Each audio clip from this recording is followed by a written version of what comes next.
Time's up, Admiral. Here it comes.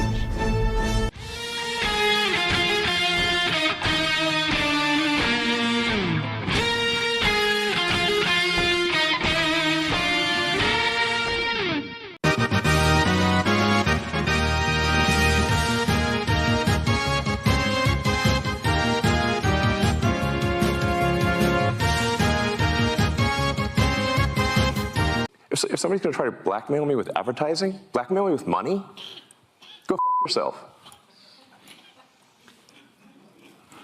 But go f*** yourself. Is that clear? I hope it is. Hey, Bob, if you're in the audience. Dude, that's like a test of strength. That's not gay. That's like I'm gonna grip you. I'm gonna grip you harder than you grip me. I wonder what the championship belt would look like. Just like a big ass. This would be my penis wrapped around their waist.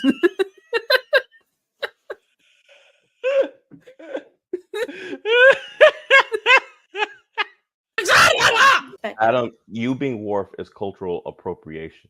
I won't. Cultural appropriate my dick. I don't care. I will have earned my ridges and my surly attitude by the time we get there. If I were going to culturally appropriate your dick, you'd have to go get that surgery. To get Oh, good Lord. Here we go. Yeah. I am dumping unlimited power into you. We named zombies after you in that game. Yeah, rightfully so. Yeah, I mean, they're these big fat bloaters that sun themselves and they just lay there. Oh, those are the things that come out of my Rainbow's ass. And that is just. Oh God, those eyes, dude. Those eyes, man. Those eyes. Pretty eyes. I'm not looking at them eyes right now. You know what? I know, but she is a total package. She is a total package. I usually think Ryan. I usually think Ryan is very cringe when he says this, but she can shit in my mouth. Whoa, Dermy! Why do you have to ruin this? What the fuck? Ryan says that shit. Fuck, Ryan says this shit. If Ryan jumped off a bridge, would you jump off a bridge? But you just for her, yeah. Would. Here we are worshiping this beautiful woman, and you're talking about German shit eating. I mean, come on. Listen, I will drag my ball sack. No, listen. 100 miles worth of Shut the fuck up. Broken glass, salt, and lemon juice just to smell her farts. We're not on your goddamn stream. We're on Adam's stream. We're wow, supposed to respect the man's house. You don't take shit in his goddamn fridge. You know she's pregnant now. Yeah, I did hear about that, and all the posts I kept seeing were like, oh, "She's in her MILF era." Yeah, I have weak pull-out game. Yeah. Welcome to Mellow Mondays, everybody, where it's probably going to be another slightly strange stream because it feels weird to go into our normal stuff with the past 72 hours and everything that's going on. But, you know, as the man said, fight, and we'll keep fighting. And we'll see where it goes tonight. If we go ahead. I have no idea what you're talking about. It's nothing crazy happened the last 72 hours. No, not at all. And I know we've all agreed to not say it, but since this is the first time I'm streaming since certain things went down in our certain areas, and even though the last end of the intro clip would belie this message, Dermy did nothing wrong. I stand with Dermy. I'm gonna say that people understand it. Anyway, all right, so we got something of a show. I got a couple conversation topics. I'll try and save a couple things till Samuel joins us towards the end. And other than that, we'll try and get through this today. Have a nice, good time. And you missed, fabulous man. You missed. All right, Bug, how you doing? You know, I've been okay. Granted, the last 72 hours were kind of weird for everybody involved, but you know, I'm making the most out of it. Beyond all that, there was stuff with the boys fans. Apparently, I had a tweet that blew up, and I didn't know it blew. Yeah, I didn't know it blew up because usually if I get like over 100 likes, I just mute it because I was like, all right, I'm tired of seeing the post over and over again. And then I check and it's like, oh, it got around so much that it actually got into a trending tab for on Twitter, and I was like, "Oh, they don't like me," because I said, happened? What happened? I don't Well, watch the boys. So okay, so they introduced a new character for the boys is Sister Sage. Her superpower is she is just insanely smart. Okay, like she's described as the smartest person on Earth. Is she a woman of color? Yes. Okay. Now Homelander recruits her because he's trying to like start this takeover of the world or America or whatever, and he's like, "All right, I need a tactician, and I need someone to like be able to tell me if I'm doing something wrong or whatever." And as the season goes on, it's found out that there is a leak within the team, and Homelander thinks he's plugged it or whatever, but it turns out that it was a different character, and Sage like reports in, and she gets fired, and she's like, "Wait, why'd you firing me?" It's because, well, you didn't tell me about the leak. And she's like, "I've always known about the leak. I knew from day one. I just didn't tell you, because I was trying to feed them misinformation, and she acts shocked that she gets fired. And I was like, so you're the smartest person on the world, but you didn't think that maybe, maybe you didn't think to tell the person who you're working for about a leak and maybe your plan for said leak. Especially when in the past, this guy has went ape shit and killed multiple people who were hiding secrets from him. And it didn't even matter if he was a bro or if he was just letting you suck on your titties. He would kill you regardless. And people were going like, well, he would have killed that person who was leaking the information anyways because he's unhinged. It's like, maybe explain the plan to him and not treat him like a fucking child because that's the type of character this is. Let's put a pin in that because that's actually part of a conversation I want to start in a bit, talking about stand behavior when people are trying to be objective about something. So I want to put a pin in that, and definitely want to come back to what you're saying there. Devil, though, how are you, Devil? Okay. No, you're tired, man. You're working. You're tired. No, you had a recent occupant at your establishment the last 72 hours, so you're busy. Yeah. He got here, put him in the basement. No. It's been a week. Everything that was planned has kind of fallen apart. I was going to do today the first episode of Devil's Angels. That fell out, so I'm just gonna stop mentioning it. Just one day y'all are gonna poof and channel. It's gonna come from nowhere. I'm not gonna say a damn thing about it. Yeah, I've learned the best thing I can do is tell somebody I'm ready to do something, but I'm not going to put a date in. Like I've been promising to start a fresh gaming stream on the arcade with Dragon Age for about, I think, 3 weeks now, but things are just not lined up where I can get it. And I haven't had time to set it aside with either events or my personal life or, stuff for the main channel. And it just hasn't happened. And this Thursday, it's not going to happen again because I'm trying to put together an irregular stream, an off day stream on the main channel for a full post-mortem autopsy of the Acolyte. Because let's see, if I put my review out on Wednesday, I want to give it 24 hours just to get it out there, my thoughts. But then Thursday is the only chance I have because Friday night we've got Ballbusters. And I can't do it before then because Alf does the Halo Reach stream between that, and I certainly can't do it during FND. So I want to get my thoughts out there for the whole season because then I can't do it Saturday because I got drive-in, and then we got Saturday and Sunday I got Roundtable, and then I shut myself down after Roundtable because that's the whole week. Don't take a break. So we'd be all the way back here by next week, and by then Acolyte's done. It's going to be done by next week. No one's going to talk about it anymore, except the people crying that it's not getting season 2, which is something I do want to focus on a little bit here. They think they're getting a season 2, and they're trying to make it manifest in certain ways. It's very desperate and odd. But so we like I said, it's been a weird few days. Everybody knows why.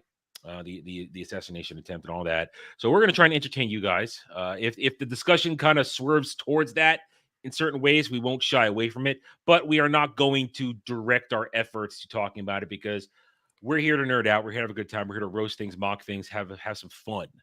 So Yes. let's go back to what Bug was saying though, because let's start with this discussion topic. You're talking about basically people who are defending the boys are pulling answers out of nowhere to try and defend your objective statement about that. Yeah, and it was a very like tame statement. Like I had like the usual crowd of people go nuts. Like, why didn't I talk about this character, this character, this character? And I'm like, and I'm just like, look, these other characters you're mentioning, they're not even like noteworthy to talk about, especially when they have this other character called Firecracker, and she's meant to be like this shoo-in old conservative Alex Jones culture war type character, and I'm just like, she's not even that interesting, my guy. I like, she's not. There's nothing to talk about. She's just her conservative. Am I right? And she doesn't even. I don't even know what her powers are. All she does is she snaps her fingers and a spark flies out, and that's it. I don't know what the fuck she does. So it's like I have nothing to work with. With the Sage chick, it's like, hey, I have the great thing of she's supposed to be super smart. The problem is, it's the rule of anything with intelligent characters. They are only as smart as the person behind them. Yeah. And people give me shit over it. Most of the people who only watch the show and didn't read the fucking comic. Let's be real. You know, and they're like, oh, this is terrible. You're a terrible human being. This is like Homelander would do all this and this. And I'm like, sure, maybe if you like, you have to think about the characters you're working with here, okay? Like, you treat a nut job like Homelander, you gotta treat him with a little bit of respect. If you want to walk out of there with your head intact, you know, if you lie to certain people like that or try to keep things hidden from them, I mean, honestly, I was surprised that woman walked out the damn door alive. But then again, this is modern.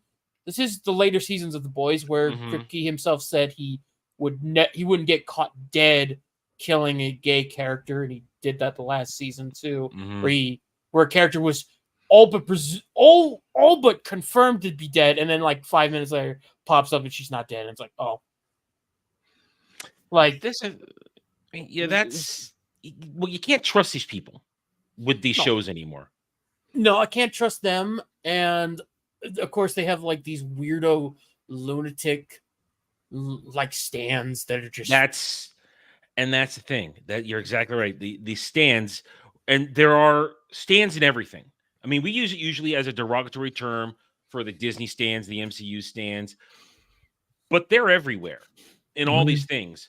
And I'm seeing this more and more. I mean, right now, I'm covering for my direct reviews. Of course, I'm covering The Acolyte, and I'm covering House of the Dragon.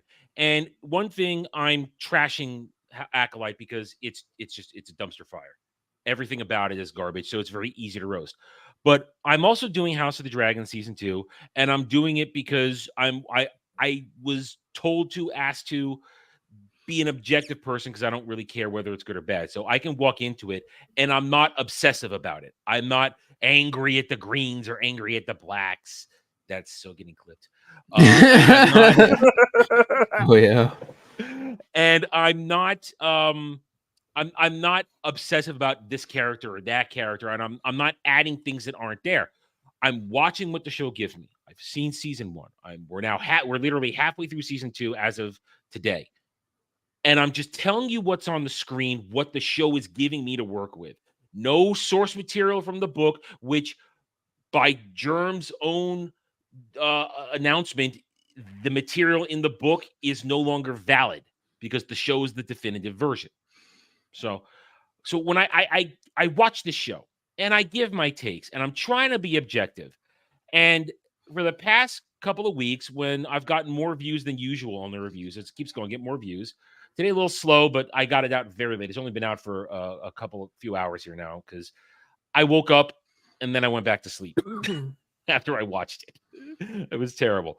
So I got to it late, but I watched this thing, and generally my reviews are positive. I'm not ripping on the show. I'm complimenting it on what it does really well. Good acting, good writing, good production value, excellent casting. It has the entire package of that kind of solid show material. So it's working. It's completely working. And I say it every time. I usually criticize it about its pacing and its repetitive nature and what it does. And then I'll give it props. So, hey, listen, like last week, it gave the payoff with Dragon Battle and all that kind of stuff. And even though I said the Dragon Battle was good, but it wasn't the most epic thing in the world. Because some people, they were like spraying all over their screens. It was so good for them. Like, oh my God, the Dragon Battle. Like, no, it was okay. It was good. It was fine. It was proper payoff, and they earned it, and they gave it to you. But it wasn't the greatest thing on TV I've ever seen. And then this week, I basically commented that here we go. The show goes back to normal. It goes back to setup mode, but it's solid. No real problems. It doesn't destroy characters. It doesn't destroy the storyline. It delivers on its normal delivery stuff. And I only have a couple comments right now, I think, from the same guy. Both are applied. And his first response was, "You don't understand. This episode is like a cigarette after sex." I was like, "What?" And I replied, "Well, you actually get colorful, like cultured comments. I get when I talk about stuff like The Boys or Tumblr Superman. They're always like, "You didn't watch it right," or I'm like, we're not done. Right? No. This guy has a second comment. So the first one I replied to that said, "Well, you must get off real easy because that wasn't the greatest thing in the world. It was good payoff, but it wasn't greatest in the world. Greatest thing in the world." But then the second one, and I'm sorry, I apologize for spoilers. And if you want to get the full context, you can go watch my review. Watch your review when we're done here, guys. If you haven't seen it yet, the character of Alicent has always hated her eldest son, Aegon. You have 2 seasons worth right now of her despising him and just hating on him constantly. So suddenly he got grievously injured last episode. And now suddenly she's worried for him out of nowhere. And I said, the show didn't sell this enough for me. They didn't give me enough to believe her sudden maternal instincts at watching the kid be hurt, because just last week she said, "You're worthless. You just need to shut up and let everybody else do the work. Sit there, look pretty. Don't do anything." That's exactly what she said to him. Cold. And now she's upset watching him injured. And I said, sorry, show didn't give enough. And so this guy comes in and says to me, "Oh, you don't get it. You don't get it. Alicent doesn't know how to express love properly because her father has never shown her proper love and her mother's dead." And rattling off a few other things. And it's just, I'm sorry. I said that out, dude, that's headcanon. You're making up things to fill in how you see it. Yeah, you're trying to make a psychological argument out of shit that they haven't put out there. Yeah, they haven't dove into. Yeah. It's like they're playing with a copy of the show in their heads, and it's like, bro, I don't know what that looks like there, dude. I can't I'm working with what I have got. Exactly. When I talk about The Boys or the Tumblr Superman, they always give me all these details. And it's like, nah, my response is simple and cold. It's like, was it in the fucking episode? Thank you. Was it in the fucking episode? Was it in the past episode? If it is, I want you to point it out to me. Like tell me things. Like there was a clip I posted about Tumblr Superman that I thought was a little suspicious, a little weird, where Supergirl blushes to Superman. I remember that one, yeah. And people were giving me shit about it, and I was like, "Look, man, this is just what they did this is what they do in the show." And someone was like, "Well, she's totally done that before in non-sex." I was like, "Okay, point it out for me."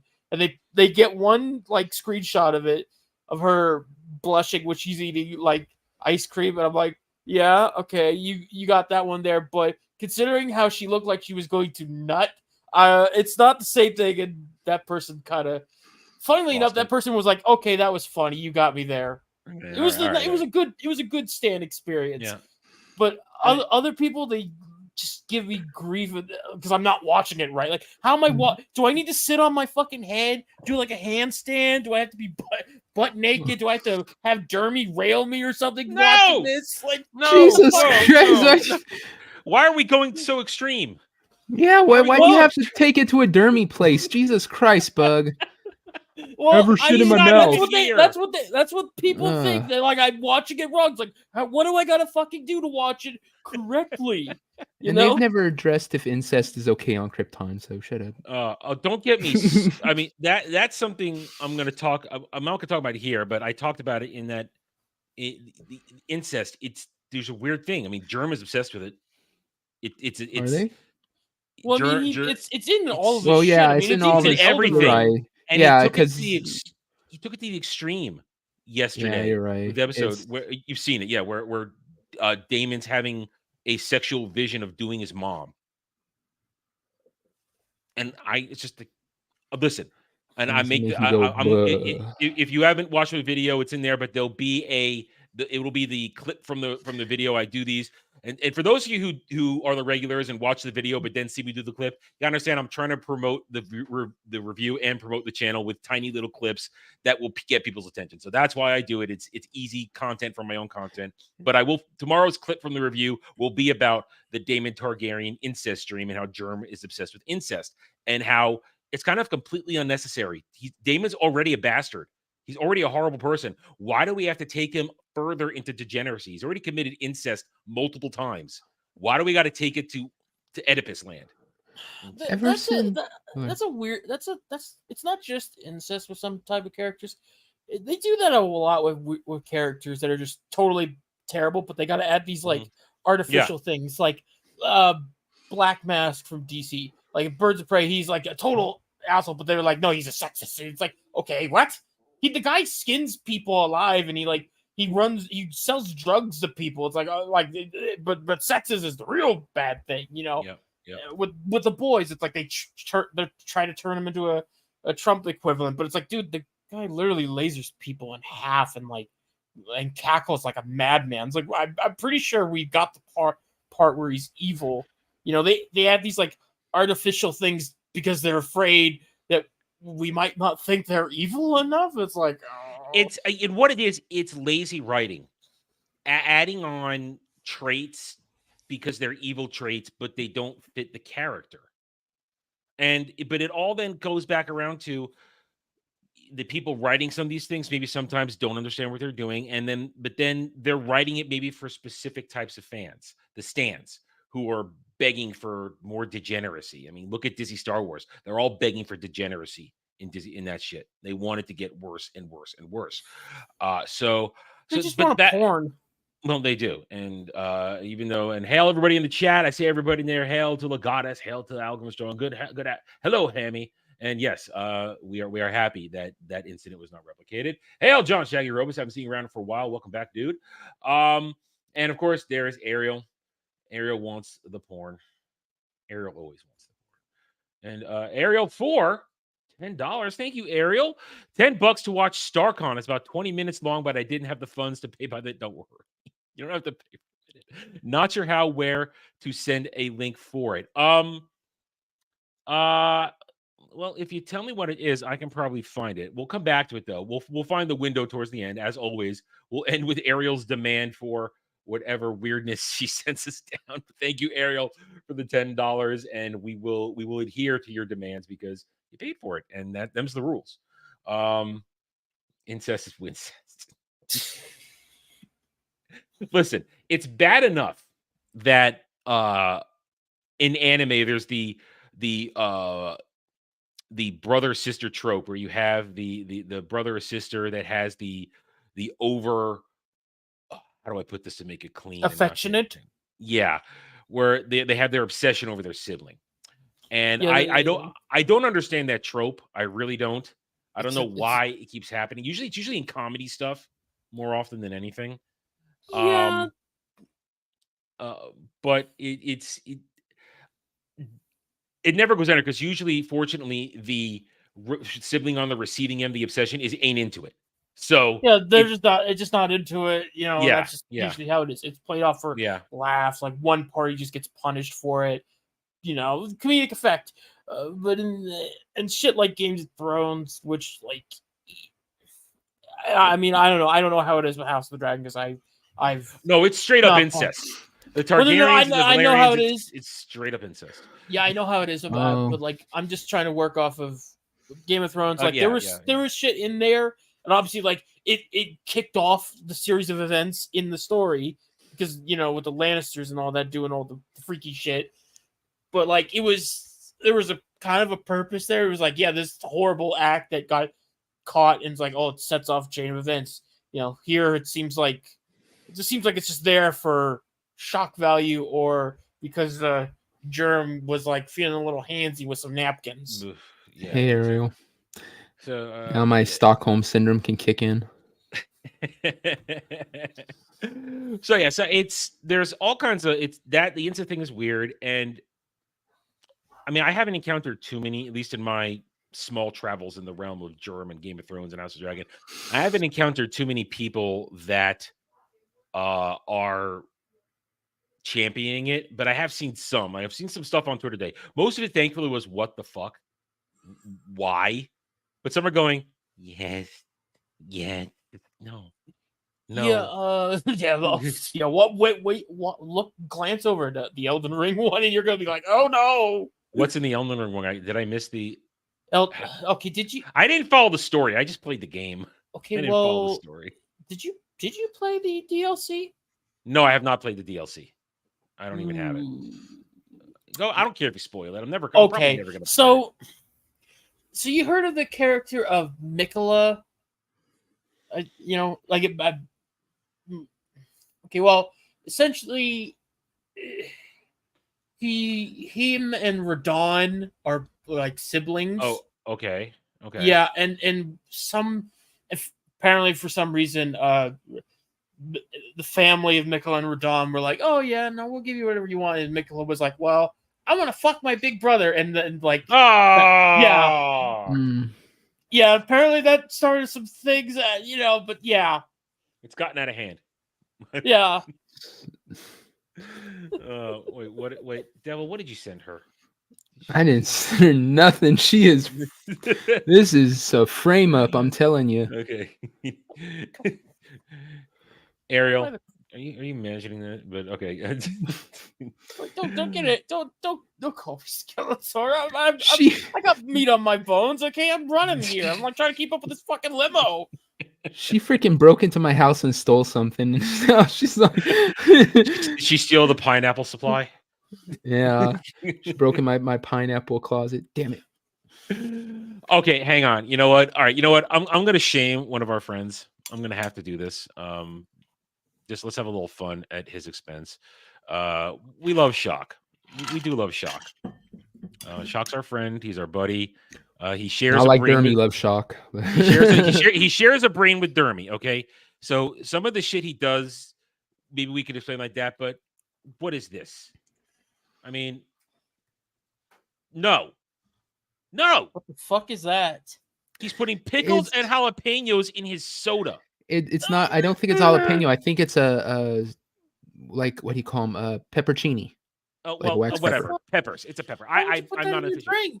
Why is he doing this? It was some viral video that came out. Some dude did from Five Guys, and so he actually went to Five Guys because here in California you can find one almost on every corner. Yeah. Or not Five Guys. In-N-Out. Sorry, from In-N-Out. He went to In-N-Out, did it himself, and he said it was actually pretty good. So it's one thing to eat a pickle and then wash it down when you're done. But you're flavoring the drink with it. Devil, no. You're trusting the word of a guy who shares a singular brain cell with Dermy. You're like, yeah, I'm gonna trust this guy on culinary like food here. I'll tell you what. Go ahead. No. Finish your thoughts. I'm gonna take on him some more. On not next Monday because I'm not even gonna say it. Shut the fuck up, Devil. Next Monday might be taken by something particular I need to get done. But the Monday after that, I went down, put a deposit. I'm getting my tattoo finished up, the one on my arm. The Monday after that, I will be in the bigger city, heading home after that. I will stop by, pick up a soda with the pickles and everything, and come and do it live, drink it live on Mellow Monday. You fucking savage. See, you're encouraging this. Kay is encouraging this. Of course, I tried to tweet at and I effed up. I mean, this is wrong. Like Kay's gonna encourage this, and then Samuel did what Samuel does. When he's here, we can ask him to explain why he's reigniting the war. Oh, Yeah, why is he trying? no. He's reigniting the war. I hate that. I hate that goddamn war because I get stuck right in the middle of that shit. You don't get stuck in the middle. You just have to sit there and listen to us as we start. I know that's getting stuck in the middle of it because I don't want to hear you guys going on about what's better, a power couch or a back chop, or Listen, fucking pickles. I There's only a third faction. My whole purpose in this is to be against Dermy. Okay, that's my whole purpose. It's not like I care what it's called. It's just which side isn't Dermy on, so I join that side. Bug is like the fucking little hobbits, right? He's like, he has no part in the war of man, but somehow he keeps ending up in the middle of them, you know? Like, I just want to be in my little hobbit hut. Okay, I want to relax. You know, eventually tomorrow I'm gonna have my birthday cake, and then I get dragged over to this shit. Like, hey, let's talk about power couches and pickles and back tacos. It's like, why can't I just stay in my hobbit hole with my shovel and my really gay Superman show? He changed his suit, Bug. They did it again. They did it again. Okay. And it's new 52 suit I saw, isn't it? It's like new 52 suit. He got rid of the trunks. Yeah, let me get the link to the Twitter post so you can show it. Actually, no, I'm gonna make a new post because I gotta compare the suits. And then I will send you the link. So we mock Shock, and Devil will gross us out in 2 weeks. But yeah, so I don't understand why they keep messing. I mean, that show's already got a problem. Has it been renewed for season 3 yet? Yeah, it got a season 3 renewal. Wow. Yeah, I guess I don't know why. I don't know how, but because Bug's watching it. Like they're all like, long as we have one viewer. No, don't put that on me. Don't pin that on me. Don't pin that on me. I see. I don't get that. I mean, we're going to talk about season renewals because there's a weird. Well, Bug's getting that. We'll start this conversation, then we'll stop to check out the picture. There's an obsession. Okay, I got it right here. Okay, we'll go to Bug's thing first, and then we'll talk about renewals and the desperation of the Disney stands and what they're trying to do. Is private chat? Okay, I got it. Copy link. All right, let's get it up here. So this is I saw you post this, and I thought, how could the show get worse? Oh, they turned him into New 52 Tumblr Superman, which is just ridiculous. Like, look at that's it was already a bad suit to begin with, because look at the different shades of blue, the overcomplicated panel lines. The S looks like shit. That does not even look like an S. Why is it white now? I don't know. And now it's like oh fuck, that's not even the right image. Wait, is that the altered image? God damn it. Delete it. We'll come back to it. We'll try again. Yep. All right, fix it. We'll come back to it. Well, I was saying, so for not looking at my fucking files, man. Hey, listen, when I tried to mock Shock, I did like 3 typos in a row, and I didn't catch it, and he caught it, and he put it up on the replies to show me I'm a retard, so I can't run away from it. So while Bug's getting that, though, there is this weird obsession right now. So you might have seen it on the sidebar on Twitter, but for the past couple of days, the stands have been saying Acolyte fans launch campaign for season 2 renewal, and they've been trying to get it trending, renew the Acolyte. And it's been going since, I think, Friday or Saturday.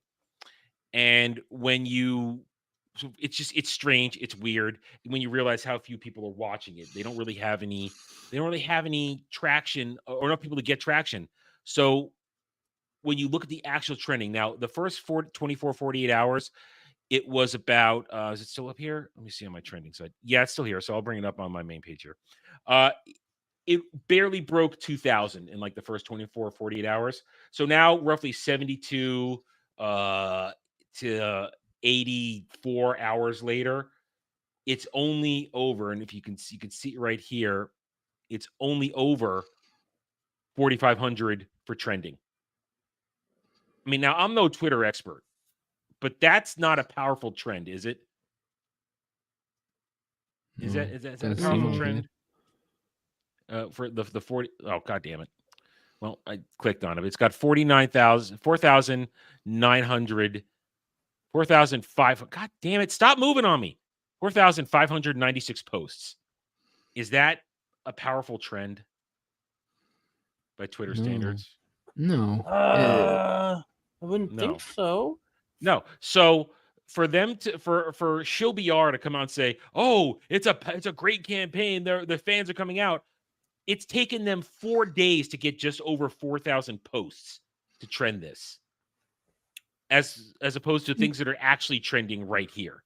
Gary puts a tweet out saying Miles Morales is Miles Morales, and he gets freaking 2 million. You know?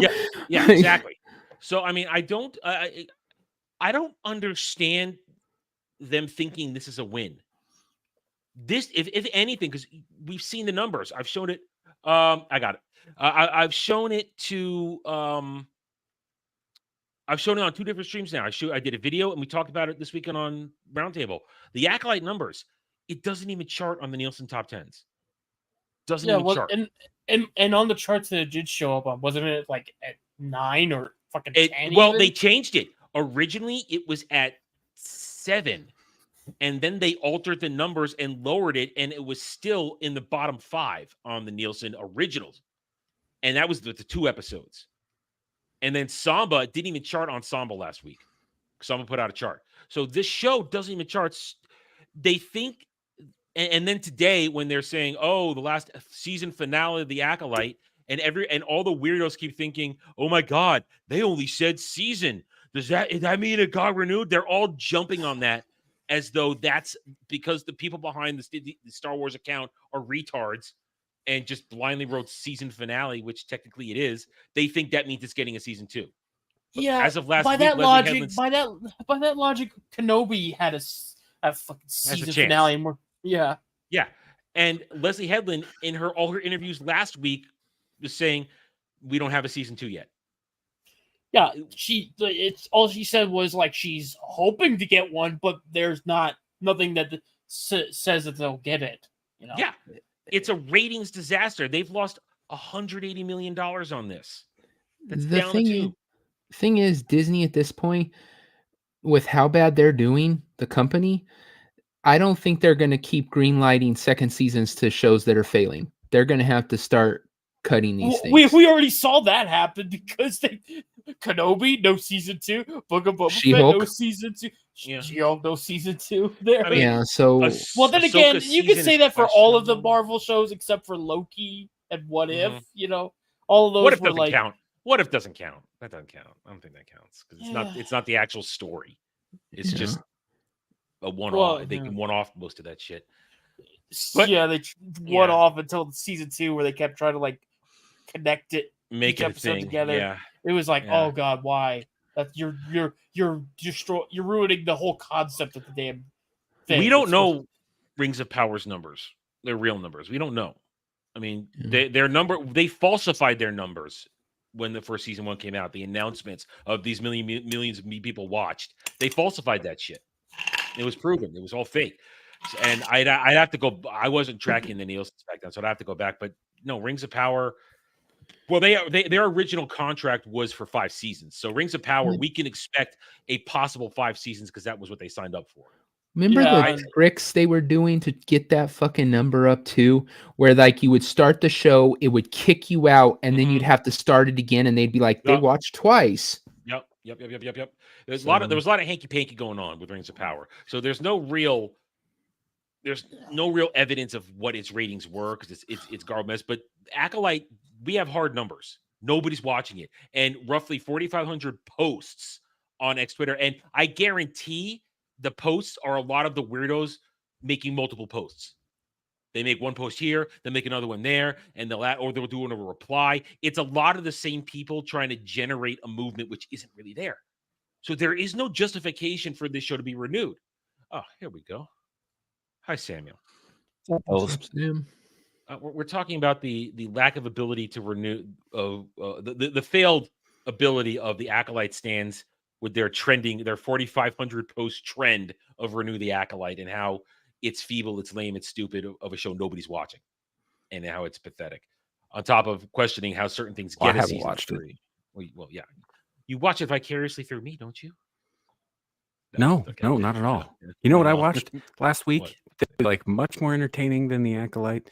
It was called Slaughterhouse, and it was about a sorority chick who gets a sloth, brings it into the house, and then it starts offing her sisters like it's Chucky. It's fucking great. Where do you find this shit? That one I found on I think that was on Hulu. Was it on Hulu? I think it was on Hulu. When was it made? Last year. And by late last year, I mean like August of last year. Wow. Okay. But all right. So going back to this, so we had to step away while Bug got the right picture up. So here we go back to Tumblr Superman got his new uniform, and wow, that's a downgrade even from its first version. Yeah, because as I was saying, like, look, the overcomplicated panels, the 2 different colors of blue, the S looks like shit. I mean, the trunks was nice, but they got rid of that. And now, look, he's got fucking pointed shoulder pads now. Why? And it was so... They extended the New 52 gauntlet down his hand, too. Yeah, and here's what's fucked up. They made the Kryptonian outfits be, like, nanotechy for some fucking reason. Because in the last couple episodes, the suit would just magically change to fit a parameter. Like when Brainiac was possessing Clark, he was rocking this weird emo looking outfit that was just way too much. And now after he pushed Brainiac out of his mind, this is the suit he's got, and it's just so awful. It's like don't let him cook is an understatement. Don't even let him near a fucking microwave. Did they change his hair too? Or is that just the wind? It might be the wind, maybe, but it's just like... and I ask this again, why is it white? I don't know. I don't know if it's a lighting thing or if they're just terrible. I'd have to see what they do with it, because there is 1 episode left of the season, and then I don't fucking know, man. It's just like... What's so stupid is this episode was all about Lois having to break Clark away from Brainiac's control. So she goes into the Black Mercy, which is essentially just a Matrix thing. I know. Yeah, I know what a Black Mercy. Yeah, I know what Black Mercy is. Yeah. So yeah, but in this show they turn it into tech. But oh god. Yeah, it was so stupid. It's only to facilitate this happening. But she finally gets to Clark, and after a few tries, she finally gets him to remember things, and then they basically it turns into the most generic anime thing. It's like the power of love and friendship, and they get like super strong and they fight all the bad guys. And Lois is even flying and doing combos in the simulation, and they have generic rock music going on like it's a fucking Dragon Ball opening. I'm just sitting there like, oh, people watch this thing. I got people that fucking claim that this is the best thing ever, that it's even better than the original animated show. I'm like, oh, hell no. You will not look me dead in the eye. You will not look me dead in the eye and say that this slop, this generic wannabe anime slop, is better than the OG. Like, this is the real deal. This is the real deal right here. That's the real deal, not this. Yeah. It's just like, so this looks like it's partially inspired by some of the random shit that they had in Injustice 2 with the costume modifications, and partially inspired by New 52, which was a shit design to begin with. Yeah, you're not wrong about the Injustice one, because they had in one episode, Clark's suit like materialized the helmet piece from Injustice 2, and I saw that, I was like, oh, get that fucking thing away from me. Like, do not bring that Tom King fucking nightmare near me, you know. Yeah. See, and I liked the Injustice games as games. They were fun games, but like there's a whole lore behind them now. There's like 5 years of freaking comic comics. Stop. Well, the Stop. problem is Stop. the problem is that with their lore, the lore they just kept going over and over and over, and it's like you can't even follow it because they kept retconning it. It's like this was an alternate universe thing to justify why Batman and Superman were performing X-ray moves on each other. But it got the games were fine, but complicated. some of the costume designs were beyond ridiculous. Yeah, they were. I never played the game, but I did watch somebody did an 8-hour compilation of all the cutscenes. So I did do that once because I was really bored. Yeah, that's what I have to do now because the Injustice 2 was my last fighting game because I realized, I don't like these types of games. They just don't do it for me because it's like as soon as you beat the story, it's like what do you do? What do you do after that? Oh, I'll play a challenge mode or I'll play online and get my ass. I don't want to do that. I don't want to do that. Yeah, I'm not gonna. Those dudes who play these games online, I don't want to fight a Korean that's probably hooked up on all the drugs known to man and get my ass. It was one thing back in the day to go into the arcade and play the badass in the arcade because you're there. You're in the element. They were good, but with practice in the arcade, you get better. But in current day gaming, there is no arcade. The arcade is right here, and everybody's jacked into their online network for it, and they go into those. And like you said, there are people out there who do nothing but play these games. See, I did the cheese move. I did local play. Local play with my brother, his wife, his kids, my kids, That's just different. doing a round robin tournament in my living room. That's different. And it was a lot of fun. And we did that for a fucking year, right? So I mean, it's not like you can't have fun with these games, but I totally get Bug's point. Like if you're a solo gamer all the way, right? There's no replay value for it at all once you've beaten the story. And playing with friends is different. I'm talking about playing with randos. Playing with the randos, that sucks the fun out of it because you're going to get that rando who lives in this game. I mean, I always get the randos who live in this game. I have never beaten a rando online, not once. Never happened. No, because they're always they always got 8,000 hours. They're probably loaded up on Adderall, and they probably got carpal tunnel just from button mashing the ultimate combo, and you're just like, dude, I don't want to play this. So it's not fun. I don't do so I don't do these fighting games. I'll just watch the story on YouTube and just call it a day and just be like, I'm good. I did that. I got a couple of years ago before the latest Mortal Kombat game. Well, as I said, I was really bored. It was one of those times, same period of time when I couldn't find anything to watch. So I was watching all these compilations of all the cutscenes of games, and I watched, I think, 4 Mortal Kombat games worth of cutscenes. It was something like 17 hours over a 3-day period, a 3-4 day period. I watched it, and I understood the entire story of all the Mortal Kombat games up to the current one, Mortal Kombat 1. And because I realized I don't want to play these games. I'm not into them anymore. So I might as well just watch the story. And they're honestly, man, if you're really good at those kinds of games, right?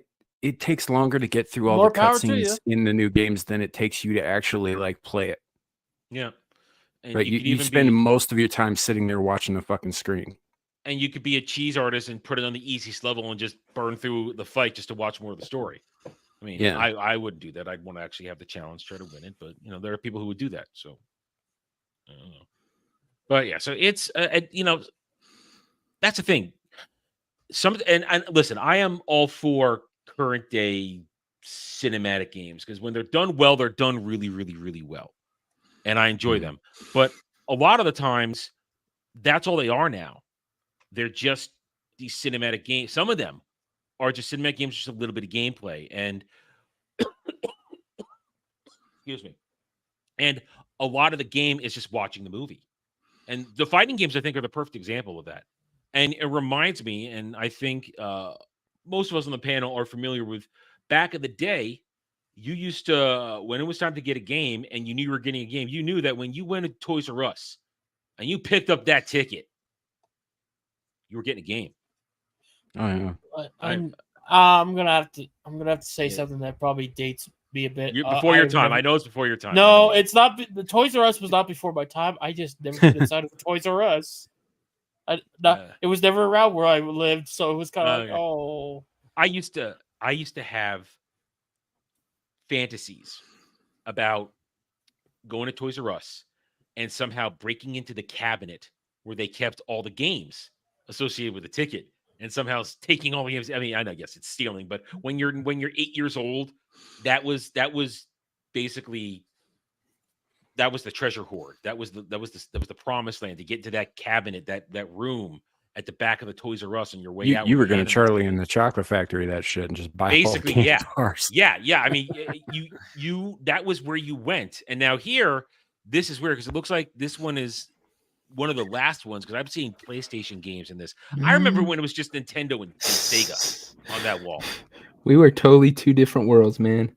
You were dreaming about getting in the video game area of Toys R Us. I was dreaming about one day being old enough to get past the curtain in the movie rental store. my dude. Okay, when I didn't, there was no section in my movie stores when I was a kid because the local ones didn't have it. And then by the time, and then Blockbuster came around, and Blockbuster didn't have a no room. There was no shit. We had full on fucking adult arcades. Yeah. You know, you go in, you sit down, you put a quarter in, the wall goes up, and then the little drugged up runaway does whatever he has. Us, me, Sam, and Adam is a little cartoon like South Park characters, and there's Adam seen there going, one day, guys, I'm gonna get in the video game section, and have fun. Me and Sam are all one day we're gonna see titties. Yeah. Listen. What am I gonna dream about when I'm 9 years old? I'm not dreaming about titties quite yet. Dude, listen. Okay, so when I was 9-10 years old, right, I lived next door to this one house. I was second from the corner, and these owners came in and they put up a 6-foot privacy fence, but then nobody moved in for a while, and then eventually these college girls did. Now I'm 9-10 years old, right? They look like full-on adults to me. Well, their bathroom window was on that side of that fence, and the thing about that fence is like. It was really easy to scale. And so 9-10 years old, not only did I see this girl showering, right? And I realize now, I mean, she'd be like younger than my own kid, you know, now, but at the time she was way older than me. So I was just like, the promised land. And then it gets better. Her bedroom was right next to that, and she didn't close any of the curtains, and she goes in there and lays down on the floor and just starts flicking the bean. I had no idea what I was seeing, but I knew it was something I shouldn't have been. Here's my point. Listen, I can tell you at 9-10 years old, I knew what I liked. But, you know, the equipment's not working yet. So I know I like what I'm seeing, but there's no internal chemical reaction going on. And I'm not exactly dreaming about it yet. I'm not looking for it. Sam straight up on that fence like one of those Garfield things on the window. Oh my God! I was just a little kid. Ariel, I hope not, because I was a fucking minor, so I hope she wasn't doing it on purpose. This just reminds me of the beginning of Little Nicky, where that guy who's like being a peeping Tom on the tree. He's watching the mother, and then he gets caught, falls down, dies, goes to hell. The big bird raping him. Yeah. Here's the thing: is this is just part of our society. Like, if you found out like some dude was doing that kind of shit in front of like a 10-year-old girl from next door, you would have fathers like ready to kick the door in and burn them alive, right? Yeah. Oh, yeah. You'd be ready, pitchforks and everything. You hear about your son doing that, and you're like, "No, I was there." You're like, "Sam, don't you do that no more." The second he leaves, you're like, "Fuck yeah." I mean, these days I get canceled for being in the wrong, even though I was the minor. So I'm just learning. And hail, Breakcom, hail, Sleazy. How you doing? I'm doing just fine. And yeah, I'm Jewish. Hey, but yeah. So I listen. Samuel did nothing wrong. I mean, I did, but I didn't really know what I was doing either. Look, he was just he was just a retarded kid at the time. You know, he didn't know what was going on. He just thought that she was itchy. You know, scratching at something. I knew there were pink mysteries on the other side of that fence, and I had to find out. Dad goes to the fucking fence and goes, "I think a woodpecker's been making a hole here on the side of the fence." Samuel, I don't want you ever going near this fence again. To stop you from doing that, I'm going to be at this fence. You know. Things I do to protect my son. It's a noble sacrifice. Listen. Women are beautiful. I love women, and we do everything. Listen, everything we do in this world is for boobs. Let's be honest. Everything we do is for boobs. The chance to touch them, the chance to see them, the chance to play with them, and most little boys, if they're wired that way, we figure it out early. We know it's what we're going for. Listen, I'm not going near that because listen, Kenzo claimed that already. Yeah, that, and also listen, she's got a long line behind her. She's a whore. So and I earned a death sentence by the Swifties for that one. Nobody wants to have sex with a girl that's gonna write a shitty song about them. Look, even if even a frat if even like say every 5 songs are about the same dude, right? She's written so many breakup songs that the odds that she doesn't have herpes are pretty fucking infinitesimal. Dude, probably for her, like catching like STDs is like catching Pokemon. She's got to catch them all. Yeah. You know what? If you catch it early enough, syphilis is perfectly curable. Yeah, it is. It is. Yeah, you can get it. But I mean, listen. I've never had a thing for Taylor Swift. I mean, nah. No, she looks like a ferret. I think she took it too far when she wrote a bad song about her gynecologist. I mean, listen. You take Taylor Swift, you put her up on here. I don't have an image ready because this is a random conversation. And you put 53-year-old Selma Hayek next to her. Guess what I'm choosing? I'm choosing 53-year-old Selma Hayek, who looks better than she did 20 years ago, honestly. Selma Hayek looks incredible right now. Could you imagine? I will have fun. She can cook for me, and I can lay my head on her lap and be like, yes. Could you imagine the fucking amazing fucking food that lady would make for you after you fucking please her?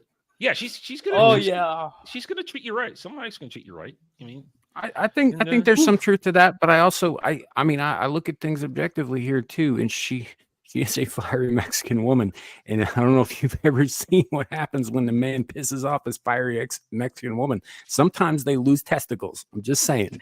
Risk it. Well, man. I'm with Devil. Well, I already emptied them out on her, so why not? I'm gonna risk it for a night of passion with Selma Hayek. I'm risking that. Definitely I'll risk it for a night with Selma Hayek and huevos rancheros in the morning. That extra breath.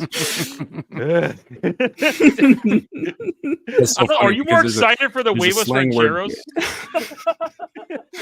There's a slang definition for huevos, which also means balls. I know. Listen, I'll go help her in the kitchen. From California, I'm very aware. If she's making those huevos rancheros in just the apron, then hey, yeah, I'm ready for the huevos rancheros. None of you are invited. It's my woman and my huevos rancheros. Let's make it a party. Devil's like, no. Open the door. I'm all. What are you doing here? I have never met a Mexican woman who only cooks for one. That's all I'm saying. Destiny. He won't let you fuck his wife. Yeah. Oh no, definitely not. Oh, did you guys see that Elon demonetized him on Twitter? Did he? In this one with the 10-foot fucking pole.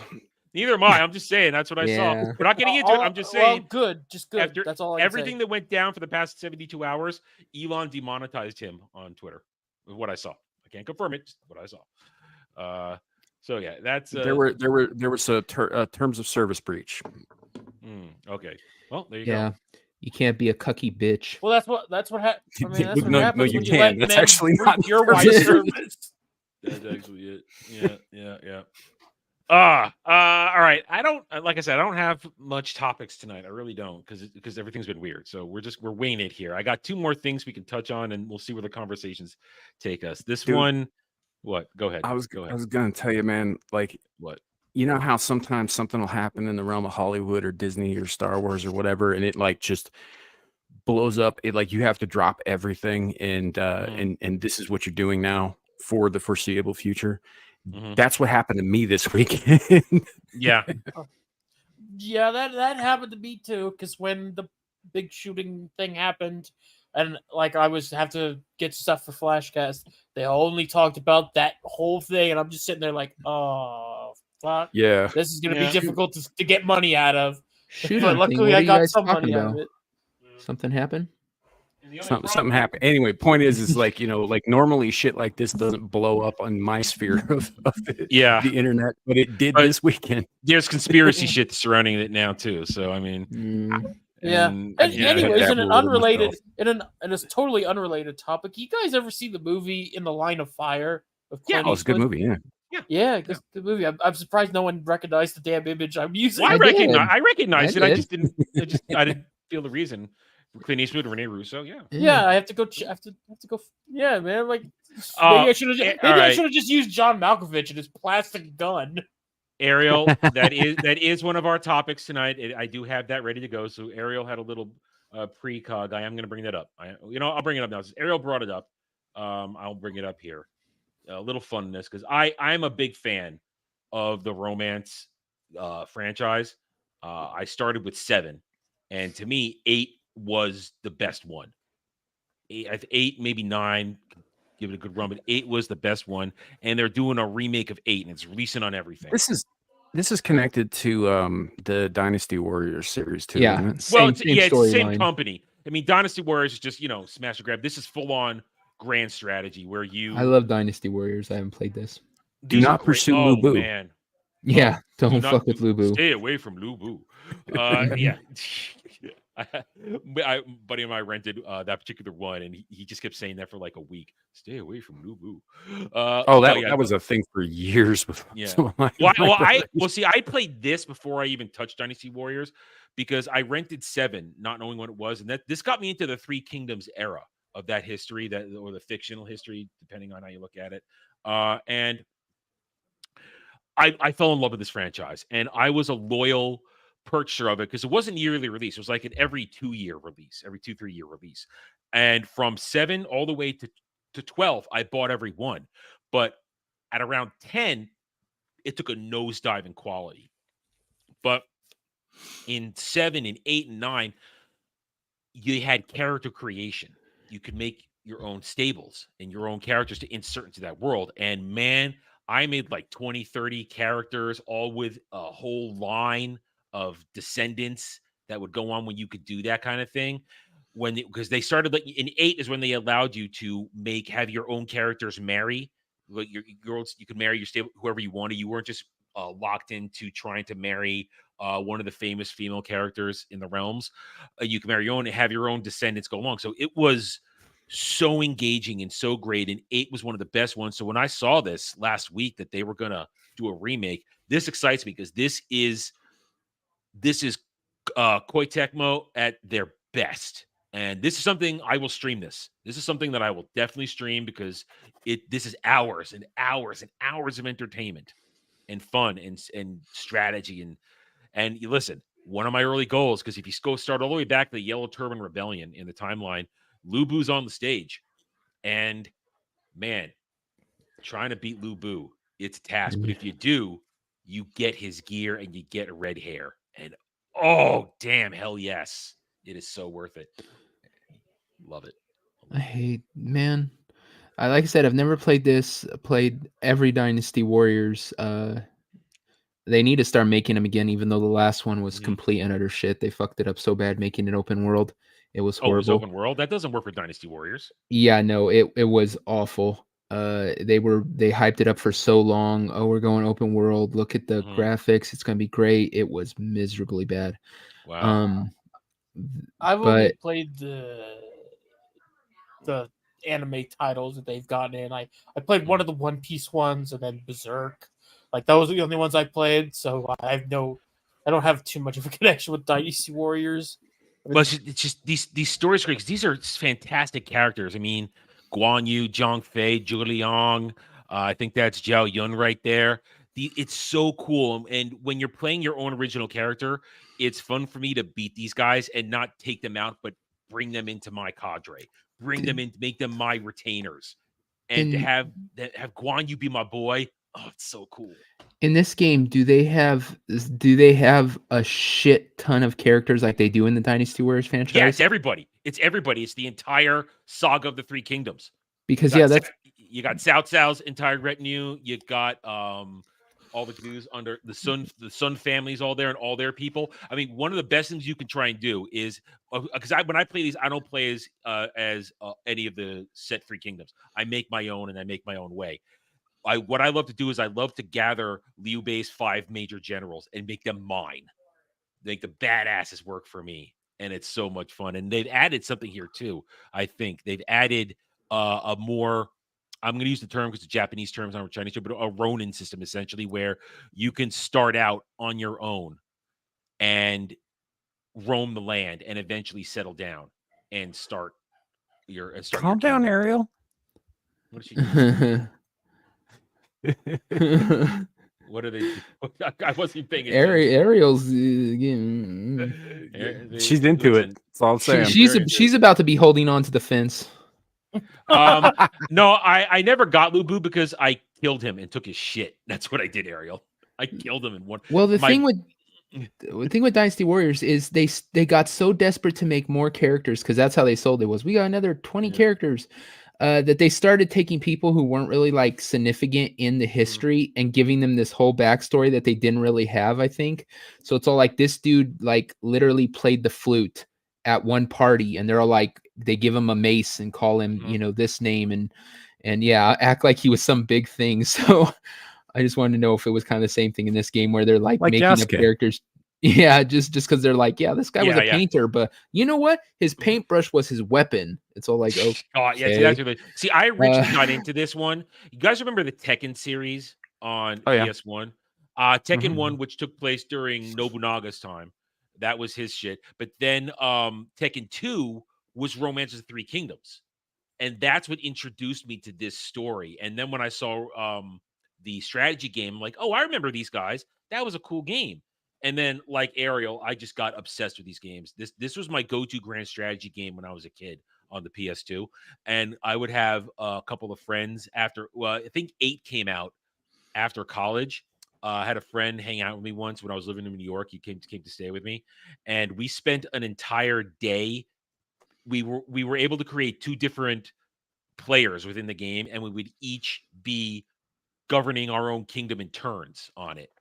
And wait. It was cool. It was cool. How what's that got to do with Tekken? Tekken's a fighting game takes place in current day. No, not Tekken. I was confused. Not Tekken. It was called. You said Nobunaga, and I was like, oh, I know he got in that. I mean, No. Might have met him once. It wasn't Tekken. You're right. It's Kessen. Sorry, Kessen. Okay. Kessen. Sorry. I was like, wires crossed. Boomer wires crossed. Give me a break. I mean, Kessen, as badass as Lu Bu is, he's not going to take Jin Kazama. That's not going to happen. I meant Kessen. Excuse me. Kessen. So we're all decided here. For some reason, Tekken pushed it because I think the KK instead of the KESS that pushed its way from Kessen. Kessen 1 and Kessen 2. Kessen 2 did the Three Kingdoms saga instead of Nobunaga's saga in or maybe it wasn't Nobunaga. Maybe it was somebody else. Either way, Kessen 1 was about Japan. Kessen 2 covered this series, but where did you start on the map?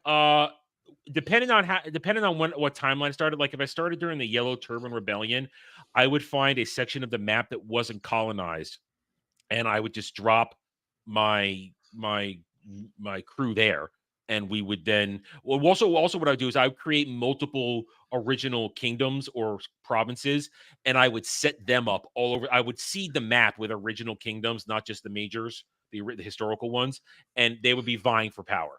Like sometimes one of them would grow and they take out the Sun family or Cao Cao. They take them out, or they would get absorbed. So it made it very interesting.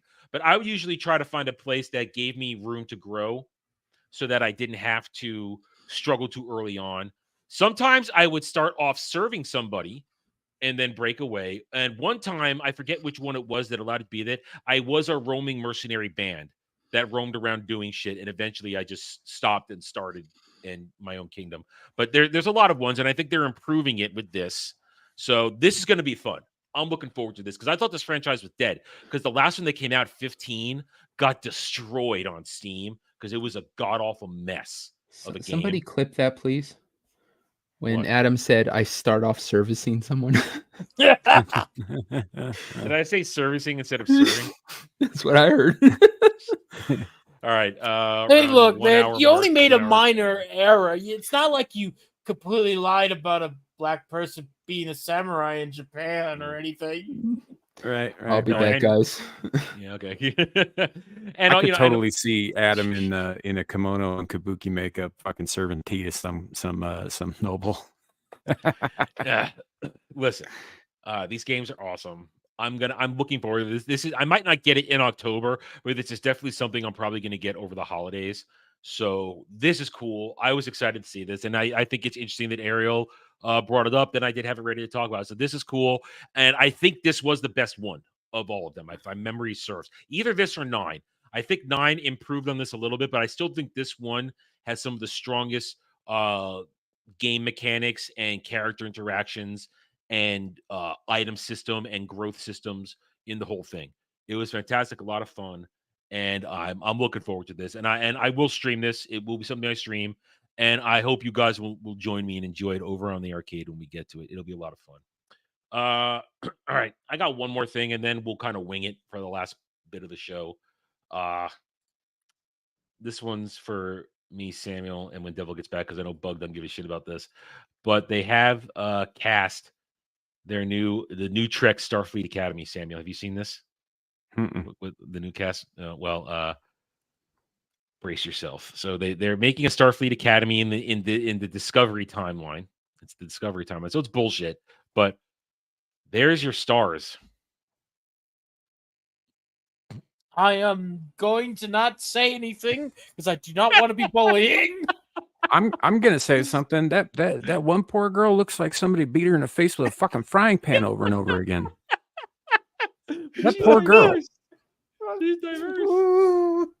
No, these are not from the Acolyte, Ariel. It's like she's all flat. Like she got hit in the face a bunch of times. I know. I mean, it's like this is just Starfleet Academy. Oh god, go ahead. This is bad. I can't, man. I'm like, there's so much shit. I'm see what Devil says. But it's like, oh. Devil's gonna be surprised. He's gonna sit down and go, "What the fuck is that?" He's gonna see this, and we're definitely gonna leave this up till he gets back. I mean, put some mandibles on her jaw, and she looked like the fucking Predator. That's all I'm saying. It looks like someone's like failed attempt of trying to recreate the Giga Chad. Oh my goodness, hail Andy Pickle. Yeah, this is what is the welcome to Star Trek, Carice Brooks, Bella Shepherd, and George Hawkins. So here they are. I mean, good. Oh no, I'm sorry. That's not pretty. How does pug face happen in a human? That's all. I don't. That poor girl. That's all I have to say about her. That poor girl. I mean, genetics were not kind to her. I'm sorry. I hope she's a really good actress. Unibrow. Yeah. Oh, it's there. It's right there. I really do. I hope she's a really great actress. I mean, listen, we're being mean, but let's be honest. Take a better photograph. Come on. Sure. Okay. Okay. She looks mad about something. Yeah, she's gonna ask. Aren't they all? She's gonna ask to see your manager. And then. Oh yeah, he's more definitely diversity. playing for the other team. Yeah, more diversity, and yeah, I won't argue that. So, who asked for this show? Well, no one. And listen, Star Trek. I mean, you go back throughout the history of Star Trek up until New Trek. Star Trek had a history of casting beautiful people, especially the ladies. But yeah, and to answer what you just asked, like who asked for this? Nobody asked for this. The only show Star Trek fans were asking for after the end of Picard season 3 was a continuation involving Seven and Jack. Okay, what did I miss? And Q. These are what do you our see? new stars for Star Trek Academy. There you go. Take a gander. What is that supposed to be? Whoopi Goldberg's character? No, it's the new Starfleet Academy cast. That would be weird because she was already an adult when Mark Twain was around. So That's true. But Samuel's right. People ask for one thing. They ask for the Adventures of the Enterprise G with Seven, Jack, and anybody but what's her face. I already forgot her name. That's good. Rafi. Yeah. Anybody else but Rafi. Seven, Jack. No, but Q. Yeah, and Q. Yeah. Here's the thing. Go ahead, though.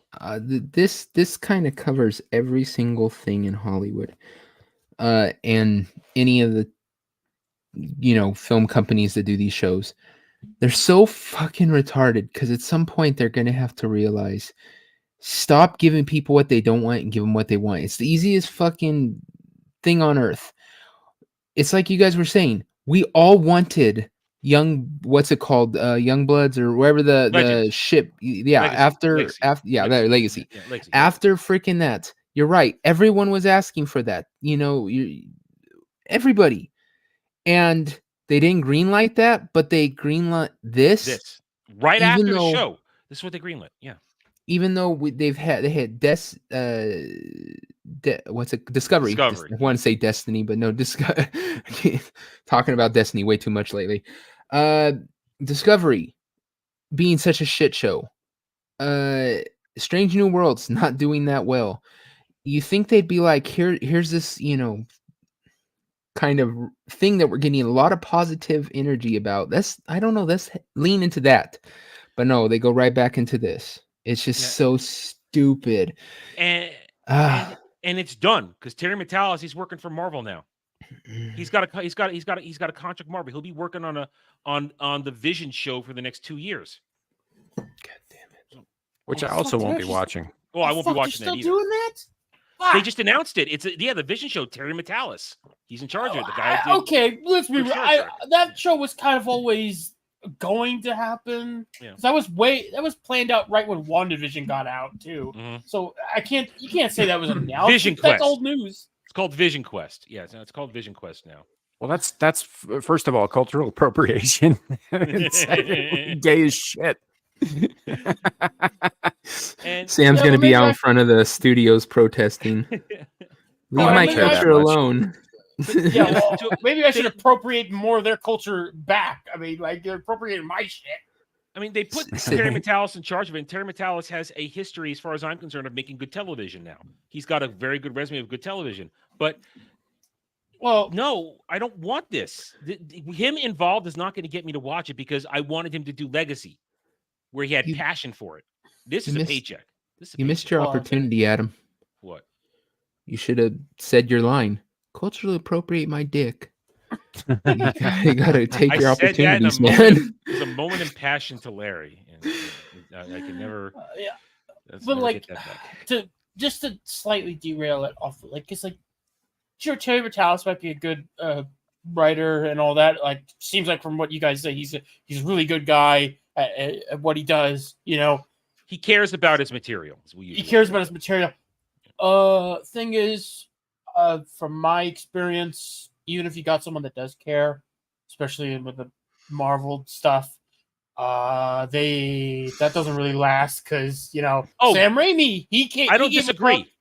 I don't disagree. Yeah. Oh, I totally get it. I'm just like, it's like maybe Vision Quest might be good, maybe not. I don't fucking know. But the thing is, it's like you could probably get the best guy in the world in there. Like, you had Sam Raimi for Multiverse Madness, but the problem is those corporate motherfuckers will have a gun on your head and be like, no, make it like the flat, sloppy formula, or else you are not getting anywhere else. Yeah, I mean, that's how the reason Picard season 3 worked is because Kurtzman fucked off, and he left Matalas with barely any budget just to do it. They didn't care. No one was paying attention. So he actually didn't have anybody noting him to death. He actually got to make the closest thing to a Star Trek show we're probably ever going to get now. It's not happening. Well, yeah, and the numbers for season 2 were so fucking abysmal that what's his name? Kurtzman was just like, okay, well, this isn't worth having my name attached to anymore. I mean, it was obviously, but he and you're right, he just fucked off. They didn't care what Matalas did with season 3 because they didn't see it, that it was they almost didn't see that it was even worth fucking doing at all. and he went in and he made something great in spite of them. Yeah. And so, I mean, so Metalis, because before that, and I was always in the praise. I mean, I find 12 Monkeys to be one of the best modern day science fiction shows, and Metalis put his heart and soul into this. Oh, it's good. It's worth it. I enjoy it. I've watched it all the way through twice now. The original run, and then I bought this last year and I gave it a full watch. It's great. I really enjoy it. Fantastic cast. So, but he cares about the material, and he gets the best out of his actors, and he knows how to write compelling characters, compelling story. We saw that, and I agree with you, Bug. He's going to go into Marvel with the best of intentions, and they're not going to probably let him do what he wants to do because it's Disney Marvel. Because like, freaks. Oh, you know what? Because they cast directors, they cast producers, they don't hire people to do their jobs. They hire people to fucking stand there and look pretty while the job's factory made. Yeah, I mean, we already heard about how they already pre-make the fight scenes and they make them interchangeable with the movies, you know. And oh fuck, I just realized what they'll probably do with Vision. Oh fuck. Well, he's trying to find his emotions, and yes, Ariel. They're gonna make him find his emotions, and then they're gonna give him his daughter from the comics, and it's like, oh. And yes, Ariel, there was the Bruce Willis movie with Madeline Stowe and Brad Pitt, but that's a good movie. I thought it was okay. I think this is better. I like this is the better adaptation. It does more. It expands the story. Well, sure. Yeah. It changes the story too. It changes it drastically. Yeah, but the movie was good though. There were some really great performances in that. The movie's a mind fuck, is what it is. Yeah, I think that was like one of the first things that Brad Pitt did that was stepping outside of the Hollywood heartthrob role too, because he plays this batshit lunatic terrorist in it. And well, see, in this adaptation, they gender swapped that character, but she's fantastic. She is fantastic, and of course, they changed the lore entirely, so it's really a different story. It's not the same as the movie, which is based on a short story. So I do highly recommend 12 Monkeys. This is where I first saw something with Terry Metalis, not knowing that I did something with him, not knowing previously that, of course, he worked on DS9, he worked on Voyager, he has Star Trek roots, which is why he cared about making a good Star Trek show. But with him gone, this is what we get. We get Academy, and we get more diversity, more inclusion, and more hit with a frying pan in the face. So, listen, I'm not covering this. I will not watch it because I do not watch New Trek. I don't count Picard as New Trek. That was not New Trek. That was a love letter, a swan song to real Star Trek.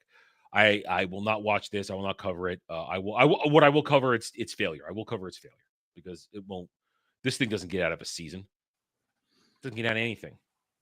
No one's gonna watch this. I will wish that poor girl and her bitchy and sassy compatriots there the best of luck. But I ain't watching it. Yeah, it's not happening. See, I feel really bad for that girl. That must have it's gonna be hard going through life with the maybe she has a good personality. Personality. There's a lot of personality there. We're being mean. I know we're being mean. She can't help that she is not attractive. She can't help that. Maybe she's. But she can't help the fucking predator hair, man. I mean, she comment too. She can't shave that unibrow. She could shave that unibrow and not have a goddamn horseshoe in her nose. Right. Those are all things she can do. Yeah, I agree with you there. She can't. Yeah. She can't help the fact that her mother beat her in the face with a frying pan while she was still in the womb, though. I don't even think that's it. That's the last time I make the frying pan joke. I'm sorry.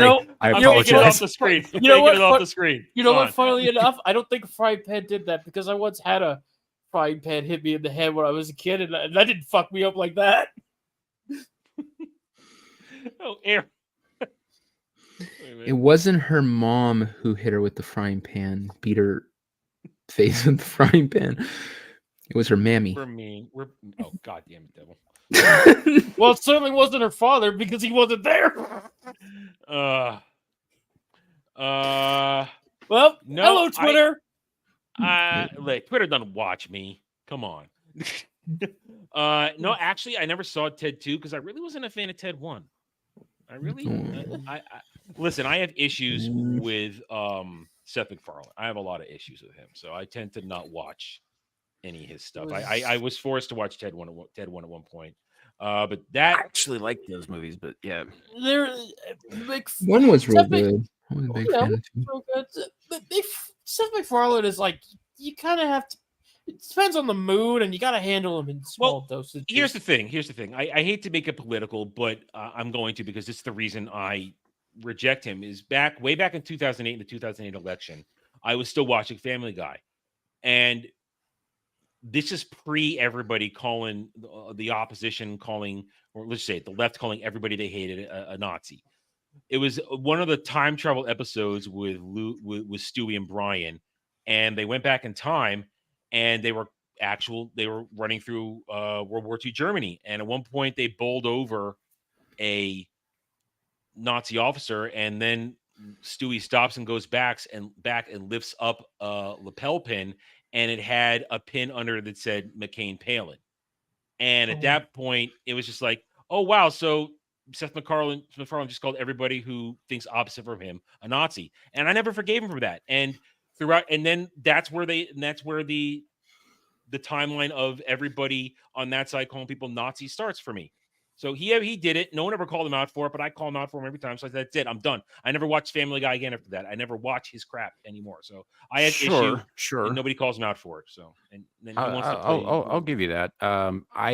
There were some things he's done though that I have enjoyed very much since that time. Like I really enjoyed A Million Ways to Die in the West. I think that movie's funny as hell. I'm not saying he doesn't have talent. I'm just saying I made the personal choice not to give him my time of day anymore because of basically calling me, who is on the opposite of ideologically thinking that he is, a Nazi just because I was voting a certain way. And sure, yeah. I guess what I'm getting at is not so much that because like almost everything that I have ever watched has people in it or associated with it who have come out and basically said that they wanted me and anybody who thinks like me to fucking die in the last 4 years. So there's no getting away from it unless you are only watching like new Iron Age shit. You cannot get away from it. Well, so I just separate that shit in my head. It's like, okay, in real life, they're a dick bag. But that moment, it was completely uncalled for. I mean, he had done a lot of left-wing humor in that, like so-and-so got killed. I mean, I remember when he was just jizzing all over Al Gore in a previous season and this and that and other left-wing icons. And it's like, fine. He's making the jokes. I'm okay with that. It's the blanket calling everybody a Nazi, which is now what they started doing a few years later. And I that was it for me. I could tolerate it for so much, and that was it. And it's just a choice. I'm not telling anyone else to do it. It was my choice, and I've stuck to it. 15, 16, 18 years later, I've stuck to it. I have not watched anything of my own free will. Sometimes a clip will be forced upon me, but I have never watched an episode of anything he's done since then. It's one of the reasons I didn't give his Star Trek parody the time of day. Even though people say it's killer, it's great. First two seasons. First two seasons are great. Second season, a third is good. About a third of the way through it gets really fucking stupid. But yeah, I would say his career's been going downhill since his guest appearance on Enterprise. He was on Enterprise? Yeah, he's small little guest appearance. Wow. Well, listen, I didn't watch. Only time I seriously paid attention to Enterprise was during the Xindi arc. That was when I was watching it on a regular basis because I was into that. It was a good arc. But so it's my choice. I mean, I again, like Samuel's right. Sometimes it is everywhere. Most of the time, it's everywhere. And in a lot of the years leading up to now, all that stuff is there. But sometimes it's done with grace, and sometimes it's done with insult. And if you insult me too many times, I'm just gonna not watch. I'm just not gonna watch. No, I'm not saying that anybody who has a problem with a particular creator has to watch your shit. I'm just saying that I can separate the two pretty easily. It takes a lot for me to separate art from. It takes a lot for me to separate art from artist. It takes a lot for me. I wouldn't be able to watch TNG if I had to, That it took me years to do. Well, I just did the rewatch a couple months ago. It took me years to get to the point where I can separate that. I can, and I just like with Star Wars, I can separate the original trilogy from current day Mark Hamill. I can do that.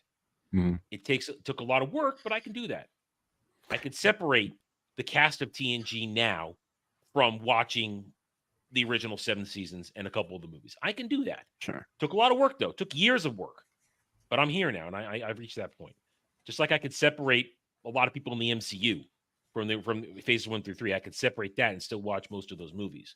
No problem. Well, like for instance, I have recently finished rewatching Buffy the Vampire Slayer beginning to end, and I started watching Angel again this weekend because I enjoy those shows. I enjoy the writing. The characters are very, very well developed.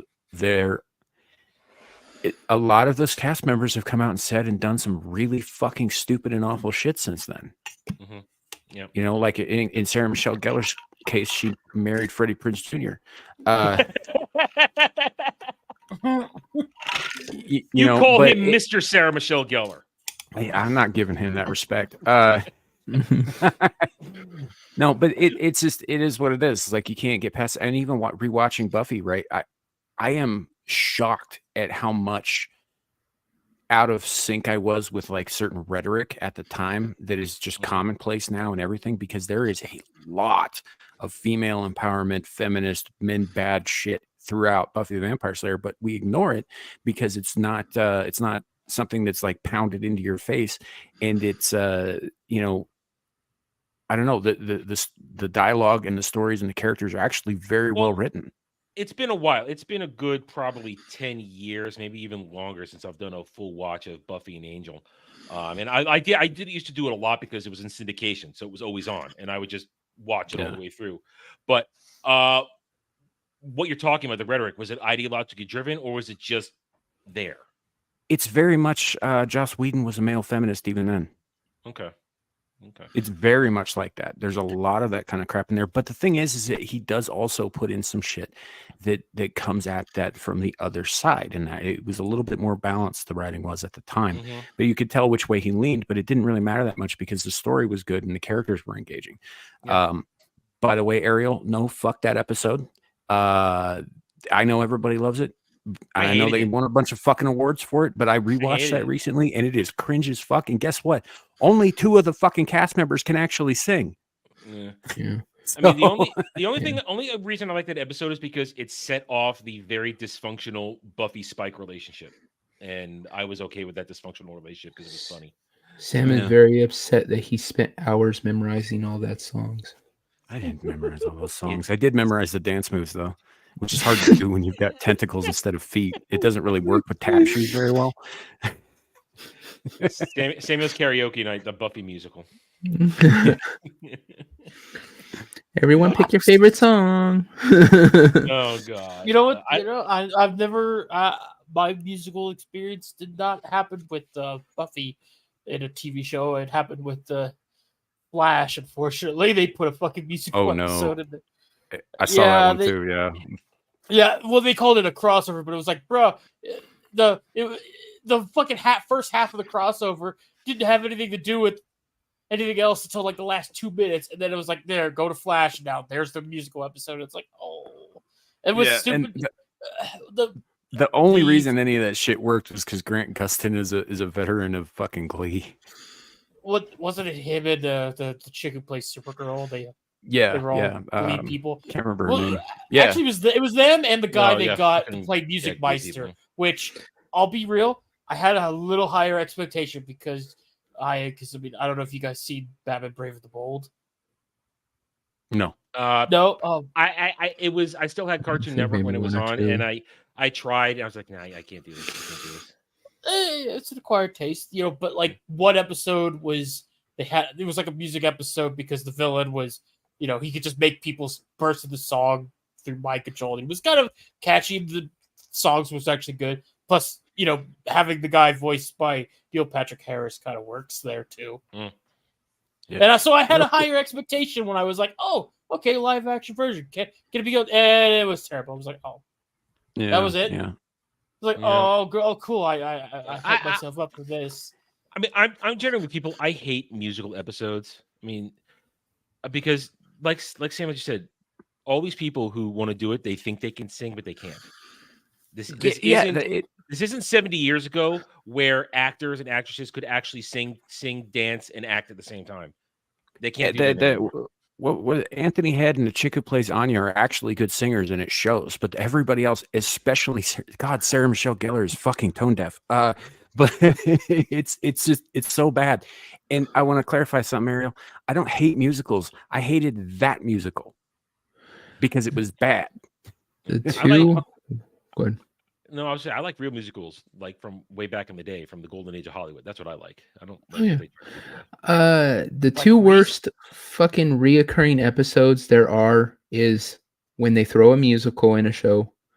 The musical episode always shit, and the I'm in an insane asylum. Fuck! I hate those. It has this whole thing been a big joke or me being crazy episodes. I hate those two.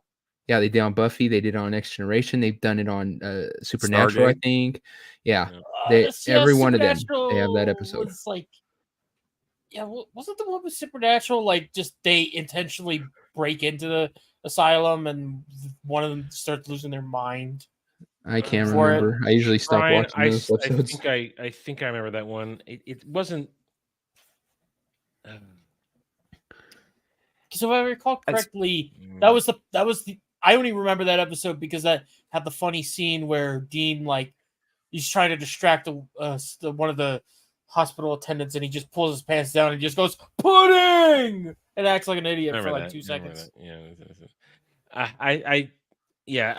If they can do it well, it works. I mean, Stargate did it twice, once for each series, and they did it well in both of them. I mean, when Daniel gets infected by the gels that were meant to from what's his name, the old scientist who he also played in the first season, when they find his shit and it infects him and it makes him go crazy because it was meant to kill Goulds, but there's no symbiote to kill, it just makes him crazy. That was good because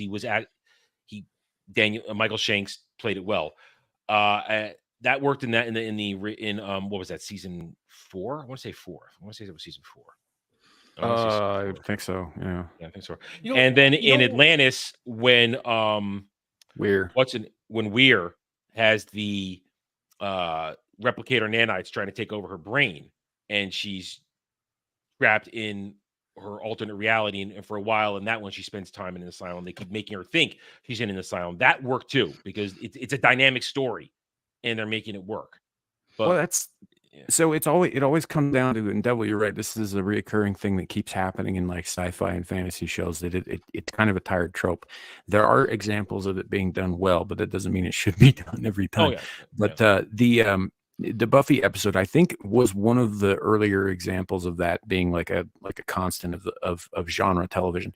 And the one thing that it did better, I think, than a lot of other ones did, because most of it's pretty standard shit, is like she can't tell if she's really in the asylum or if the world with the monsters is real and all this stuff, and it's all about her delusions. And she thinks she's a chosen one, and she's got this like hyper specific hallucinogenic schizophrenia or whatever. The thing that they did really, really well is how they ended it, which was ambiguously. Mm-hmm. There's a bit like where she's in the straitjacket, she's in her room and all that stuff, and her mom, who's been dead for a season at this point, and her dad, who hasn't been around since season fucking 1, are both trying to talk her into their reality, into the real world and all that stuff. And in her delusion, what she thinks is her delusion, which is the world with her friends and the vampires and the monsters and all that shit, they're telling her that she has to fight this off. So both sides are pulling at her. And at a point, she just makes a choice. And crazy Buffy looks at her mom with tears in her eyes. And she goes, "Thank you for everything. Goodbye." And then retreats into this fucking nightmare world where she's like the chosen one and shit like that. And that's kind of just where they fucking end it. You don't really know which one was real and which one wasn't, which was a nice twist on that. I mean, I get that. I'd say a thing I don't like in some shows, like Supernatural did it a couple times, is when they stop the entire show and they do this like weird like one-off like what if thing where it's like, okay, what are the characters are not they're not the characters, like for Supernatural they had this whole episode where Dean and Sam were not actual hunters they were like stockbrokers, and it just Yeah. ends with the episode just going. I never really liked those because some of them can be good, but it just I always don't like it. It's like, really? I was enjoying the main thing, and then you just stop it dead in the tracks to do this what if it's like thing. it's filler. Yeah. It's a good exercise for a writer to have some fun with it, but I'm kind of where Bug is. I don't like it to make me question if the story I've been watching is fantasy. Of course, it's fantasy, it's fiction, but don't break my world. Don't break my world building. It's worse when it's like you're a few seasons in and then they whip that out, and it's like, dude, we are way too far ahead for you to start playing around with that idea of is it all a dream thing. Well, no, it's like it's one of the episodes that shows that they're running out of ideas. That's the problem. When they start to go to those kind of episodes, so like, okay, they've run out of the actual story and the actual, good television. Now they're just, okay, what are we going to do for this week, guys? We could do a musical. Oh, absolutely. Or you could do what Supernatural did and just do a lot of episodes acknowledging the fandom. That's true. They hit that button like a lot. Well, they had as time went on. Yeah, I mean, we're not gonna go. We went down the Supernatural rabbit hole on Ballbusters, so we're not gonna go down the rabbit hole again this week. Yeah, but they had to do that over and over again after season 5 because they just kept. I think like running into bad when ideas. You do certain ideas like that, or the what if thing. I think they're okay on their own. Maybe if you just do them like you spread them out. I think it's just when you get to certain ideas and that's all you're doing. That's like every time. I did a thing where I posted a clip of Deadshot from this animated Batman movie from way back, and I was like, I realized why I like this, because Deadshot is a assassin that just likes to be dramatic with it. He likes to be creative. It's like, oh yeah, I'm gonna like shoot this guy, but I'm gonna make the bullet hit a wine glass right before it kills the guy because it's fun. Nowadays, they just keep going, I'm an assassin. I have a daughter that I'm trying to support. It's like, it's boring. It's like they keep recycling that one fucking plot line over and over. It's like, look, I get it. You can do stuff with it, but when it becomes the only fucking thing you're doing, stop. Yeah. You need to keep it fresh. Keep it fresh. You can't keep, washing the same fucking pair of undies. Eventually it's going to get worn out. That's why sometimes there was something about old school television, and I'm gonna say old school, I'm gonna say 80s and 90s, where it was the mix of serialization and episodic, where they knew the stories they were telling. They had storylines plotted out over several seasons, so they knew where they were going, and having the story kept them online. That's why those first 5 seasons of Supernatural are so good, because they had an end game, an end goal, a finish line. And when you have that, however long it's going to stretch you out, you can keep things on track. You can tell a good story, and then the episodic stuff, you can play around in the gray area without affecting your main storyline. Problem is, today they're making shit up without a plan. Well, and that's why a lot of anime works, because anime, they're usually making the shows off of full-on source material, so they have to follow the line. But a lot of these westernized shows, they're just making this shit up without a real overall plan, which is why they change shit along the way and how it gets all fucked up. Well, that was the biggest problem with Supernatural. Yeah. They get to the end of the 5-season arc, which is all Kripke wrote out and planned for in the first place. He leaves the show after that. I think Sarah Gamble took over as showrunner after that. And season 6 was kind of a meh blend of stuff where they were trying to figure out where the hell they were doing. No, Leviathan's coming to season 7. 7, yeah. What was season 6? Castiel God, was that season 6? No, it was Soulless Sam. Oh, yeah, Soulless Sam. Sorry. Here's the thing. Yeah. I've said this from the very beginning. They fucked up when they went away from the original kind of concept of it. The first season, where they're fighting different monsters and hunting different monsters every single episode, is how they should have done it for 3 to 4 seasons before they got into finding yellow eyes and shit like that. It was one season of really good show, and then after that, they killed the dad.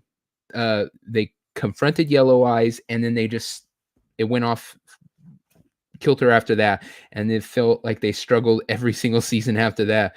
They should have had more seasons where they were just hunters. The whole idea, the fucking thing, and they So just you didn't do it. you think they should have been more Yellow Eyes? No, I think they that was Azazel, wasn't it?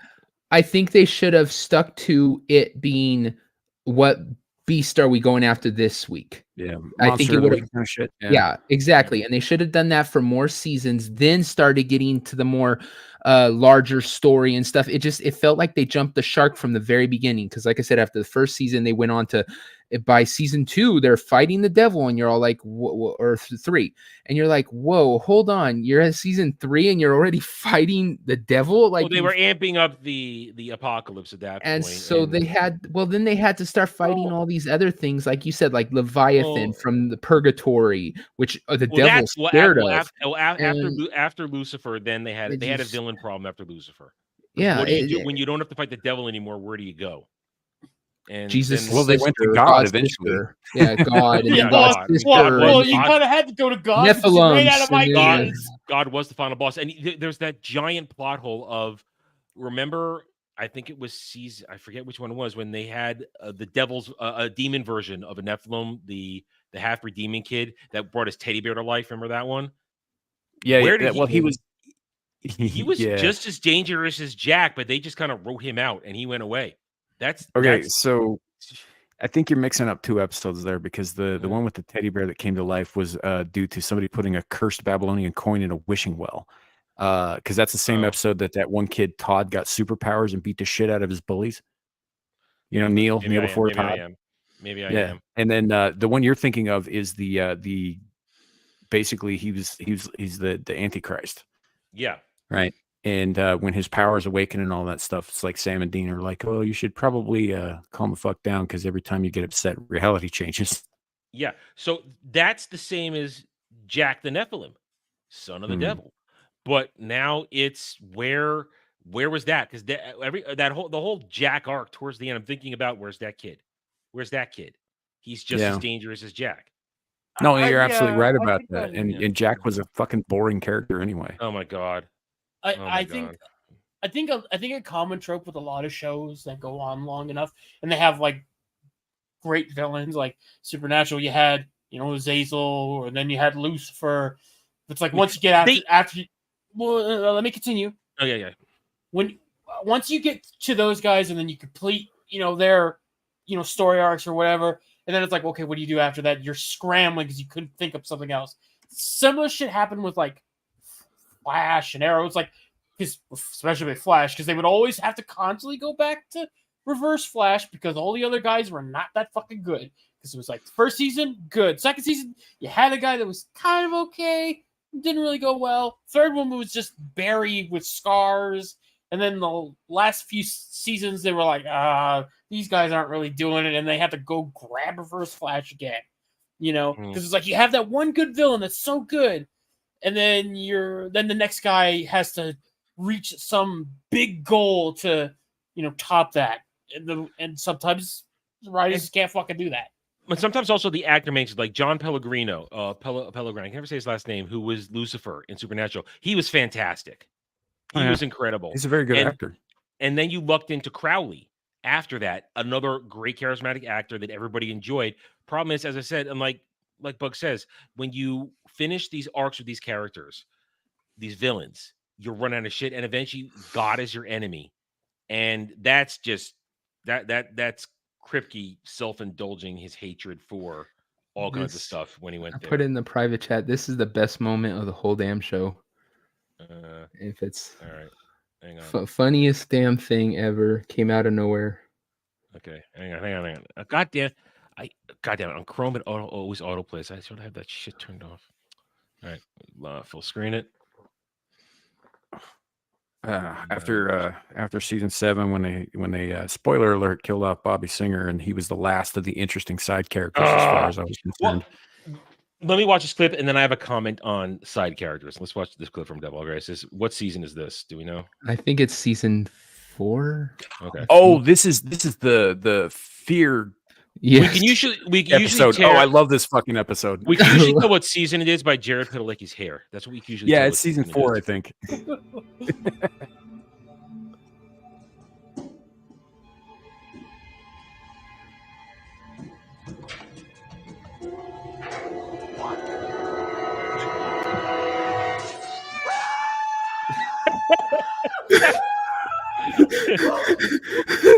Pausing for transformative purpurposes. This episode was fantastic and tragic, but it was really fucking funny.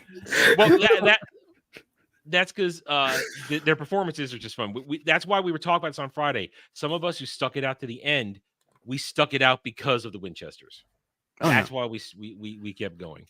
Look, yeah, these two guys were fucking watchable all the way, but it's the rest of the show wasn't good.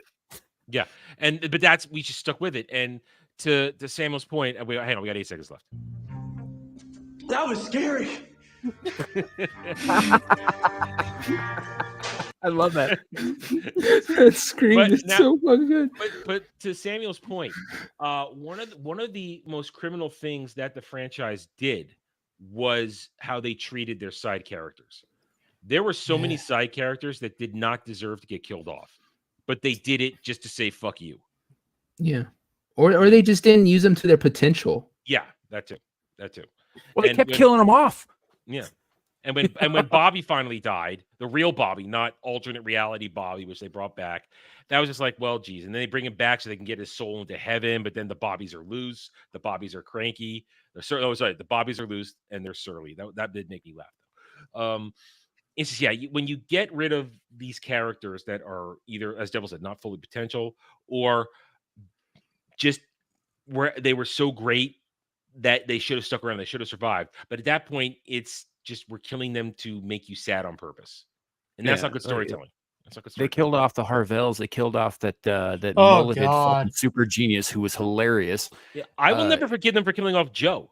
Joe didn't deserve to die. She's one of the Harvells. Yeah. Okay, that was her last name. I didn't remember that. Okay. Yeah, she was the daughter. I can't remember the mom's name, first name, but Her father, Ellen. Yeah, her father was long dead. Ellen, good call, Buck. Yeah, Ellen. Yeah, Ellen and Joe, they didn't deserve to die. No. Yeah, it was kind of weird because they were only in season 2, and then you didn't see them until season 5, where they fucking bite the bullet, and you're just like, bruh, I haven't seen these two in like 2 seasons, and you fucking just drop them. Yeah. And they treated their secondary characters or supporting cast very poorly, and that's one of the things I hated. And then they even characters that did get annoying, or I mean, even as much as we were shitting on Felicia Day on Friday, Charlie was a good character, but then they offed her in the worst way, and then bring back alternate reality Charlie, who's going to be super gay. Charlie was gay too, but they made alternate reality Charlie even more gay than regular. Well, they leaned into the gayness as an aspect of her character as opposed to her just happening to be gay. You're right. She was a good character when they introduced her, and for a while after that, she was an interesting character. And they fucking destroyed her, and then they remade her in the, and this is a recurring theme throughout as the series goes on. More and more shit like that gets peppered in. Yep. And it's obvious. Yes, Pickle, I said brah. Fuck off. Fuck off, brah. I can say whatever I want. I have the right. But that's the thing. Up until those final seasons, I could rewatch it all at certain points. Ever since that series finale 3 years ago, I haven't gone back, and I won't go back. There's no reason for me to. None at all. I have the first 10 seasons on DVD because I thought that they were going somewhere, better than they ended up. And I ended up watching the rest of it as it aired and all that stuff, but I stopped buying after season 10. Season 10 was, I think, wasn't that the one where, and I was just like, okay, this is getting fucking stupid. Yeah. And I think that's also the one where they started really cucking Crowley's character and turning him into a little bitch instead of an actual worthy villain who was interesting. I love it. Was like King of Hell, but no, we're gonna make Crowley part of Team Free Will when Crowley should be the villain. They even killed off the most interesting fucking on-screen persona of death I have ever seen, and replaced him with a thick black woman. I know. Yeah. I mean, when in the during the apocalypse in season 5, when death shows up, Dude, that was is one of the great. greatest That fucking was on-screen fantastic. entrances of all time. It's fucking great. And he just wants and you know he just wants good pizza. Just wants good pizza. Yeah, he's just it's such an intense scene because you're hyping Death up, and you have all the other horsemen, and you're like, okay, yeah, and the scene just culminates in just eating some fucking pizza with him, and Death is just like, look, man, I know you're trying to fuck over Lucifer, and like I know that my brothers are all into this shit. I'm not. I hate that little fucker. So take my ring, go kill that motherfucker, so I can not be in his control, right? And I love the idea is, listen, all I want to do is be able to harvest God one day. That's the only reason I'm in this. Yeah, right well, now, yeah, what he said was is he's like, one day I'll even reap God, and Dean's like, come again. I like the comment where they go like I don't know, maybe I'm old. Maybe I'm older than him. Maybe he's older than me. None of us can even remember it anymore, But then, like Samuel said, they cheapen it by making death a mantle, and they give it to annoying black chick from a different show that I had seen her in that annoyed the hell out of me. Oh, this annoying bitch is the new death. Oh, god damn it! Yeah, it's just a thick black woman in a flashy trench coat whose name is Billy. And the whole thing was just so bad because the guy I can't remember the actor's name, but the guy who played Death for so long, right? Mm-hmm. He had that kind of witty, morbid, like, oh, this is some really great pizza and all that stuff. But he could turn on a dime from commenting about hot dogs in fucking New Orleans to being the most terrifying entity in the universe, and he's staring right at you, kind of thing. I mean, he was so good. Yeah, he could play Death like so well, like because like when you're supposed to be encountering a character like that, it's meant to be unsettling. Like you do not know what you're doing. Like Gene is fucking terrified. He's like trying to pick his words when he's like talking to him, because it's like how do you fucking deal with death, And it's just lucky that Death just didn't want to be bound by Lucifer, That was when good writing was there, Yeah, well, that's season 5, and they always planned that. Yeah. They set him up as somebody not to be fucked with during that intro. So he steps out of his car, he's on the sidewalk, and homeboy bumps into him on the shoulder and passes him for a few paces, and Death reaches up and he just brushes his shoulder, and the dude behind him who just brushed against him falls. Right? Such a cool scene, and it tells you everything you need to know about this guy. While it's the song, when they cared. Oh, Death is blasting. Yeah, that was cool. It's when they cared about writing good television, and they were hungry. They had the purpose, and then after that, they weren't hungry anymore. They were just doing it for the paycheck. They were just doing it because. And now the CW is on the corner with a can of pennies. And I forget who it was that said it on Friday when we were talking about this. Said they did it. They started listening to the fans too much. That was Gal, and it was Gal said that. Okay, and my response to that was, at least they never listened so far that to have actual Wincest happen. I remember them saying a comment about that. Slash fiction does get brought up in the show, though. Yeah, but that's different. But they never actually had them actual Wincest, so we could thank fucking God they didn't actually. I love how they never made the characters near as bothered by that as I was. Yeah, like they're always like ew, and I'm like sitting there going, like it's so gross. Just dude, like, why do we even have to address this dirtiness? It's so weird when they bring in fan fiction, because like another thing was that shitty Avengers game. Okay, the plot of the startup of that was Kamala Khan wins a fanfic competition to meet the Avengers. Yeah, that's what it is. So she wins a fanfic contest to like meet the Avengers, and they state, which she bumps into many of the team, and they all say, yeah, we've read the submissions. And I just thought in the back of my head, wait a minute, how many submissions was just porn? Like, because if I was one of the Avengers and I'm just reading like, oh God, they're having Hulk like butt fuck Iron Man again. Oh, I'd be like, get that shit away from me. Yeah. And yeah, Andy Pickle, I am aware that Shannon Doherty passed away. She finally lost her battle with the cancer. So heard about that yesterday. She turned out to be pretty based in the end, I think. She was my favorite out of the trio. Honestly, she made Alyssa Milano's life hell, which is good enough for me. I'm happy about doing that. the Lord's work. I was sad when her character died, and I was just like, oh. And it's because of Alyssa Milano. We know the backstory of that. Melissa Milano was being a bitch. I don't know the backstory of that. Oh yeah, are we talking Alyssa about Milano Charmed? forced her off the show. She forced her off the show. Oh, Charmed was a show that my daughter watched. They were hot. I remember Shannon Doherty from 90210 and Mallrats. I didn't watch the show. I watched Charmed. I watched the reruns early in the morning because that's when it would pop up. I mean, they were hot. It was really average, but I watched it all the way to the end, and it stuck its landing for what it's worth. It stuck. Three hot witch sisters wanting to take the devil out in naughty ways. I mean, just watch The Witches of Eastwick, man. Watch that too. Anyway, so we heard Shannon Doherty passed away. I did, and that sucked. That sucked. But she'd been battling breast cancer for years. So, and it was going to happen. I hadn't caught up or been keeping up on goings on with her or anything like that. So I was actually a little bit shocked when I heard, because I was just like, wait a minute, she's not that much older than I am, and I was a little taken aback, and then I found out that she had been battling cancer for a long time, and then I saw a clip of her last live stream where she's going through chemo and shit. She's talking about how she wasn't sure how long she'd have to do it, and all that, and then it clicked. But hold up, Ariel. What do you mean? Stop! Act like I didn't watch. I watched Charm. Of course I did. I watched the reruns when it would come up. Okay, it was on TNT forever. Yeah, that's where I was watching the reruns of it. It would like. They would put reruns of Charmed and Supernatural, and that it was so early in the morning when I was like having to get up and do stuff. It was like, all right, I'll watch an episode of Charmed while it's there. Yeah, they would put like 3 episodes on at once during the week.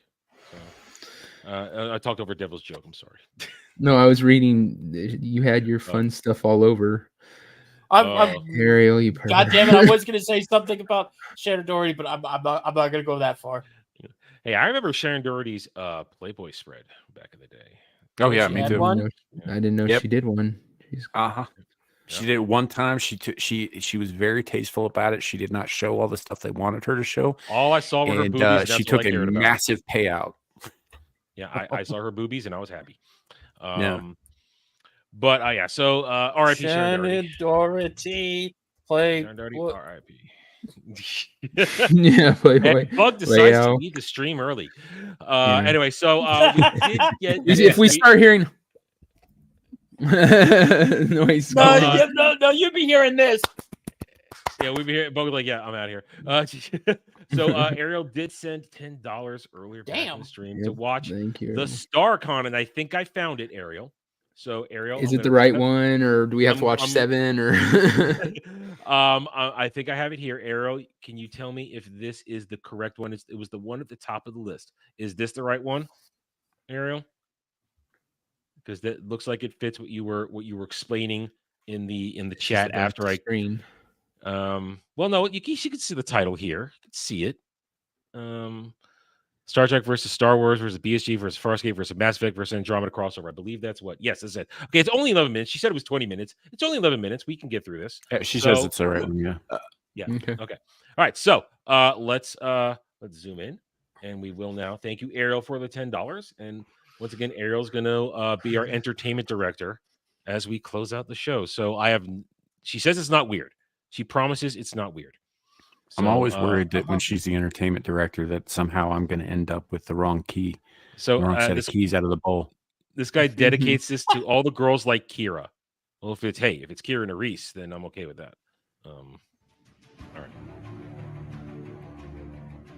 I think he said the girl I like, Kira. Oh, whatever. All right, so there's Moya. Oh, I thought that was the fucking Orville. No, that's Moya from Farscape. I don't know what she's coming up upon though.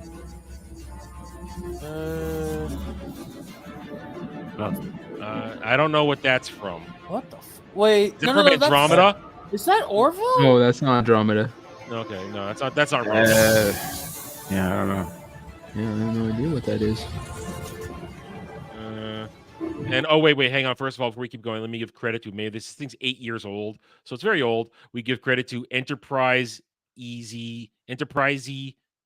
This is his channel, so we give credit to the guy who made this. So there we go. Make sure I give the credit. Okay, so Moya and a ship I can't identify. Opening a portal. Yeah, I don't know if that is a ship. Fuck. So it's feeding off the sun, opening a portal. All right, on the other side of it, what's that? I can't tell yet what that is. Okay, that's Talon. Yeah, that's Talon. That's Talon. Is that Mass Effect? No, this is Farscape. Yeah, both of them are. That's obviously Star Trek. Okay, yeah, there's yep. Star Trek. That's There's Andromeda. Andromeda. There's Rami. Mhm. That's a Star. No. No, there's Klingons. There's Klingons. There's Klingons. We're just gonna pause for a second here for transformative purposes. Okay, so on the screen, so there's, from what we can understand here, there's some sort of this satellite, which I don't think is connected to anybody in particular. I think that's just a MacGuffin device, I would say. Yeah.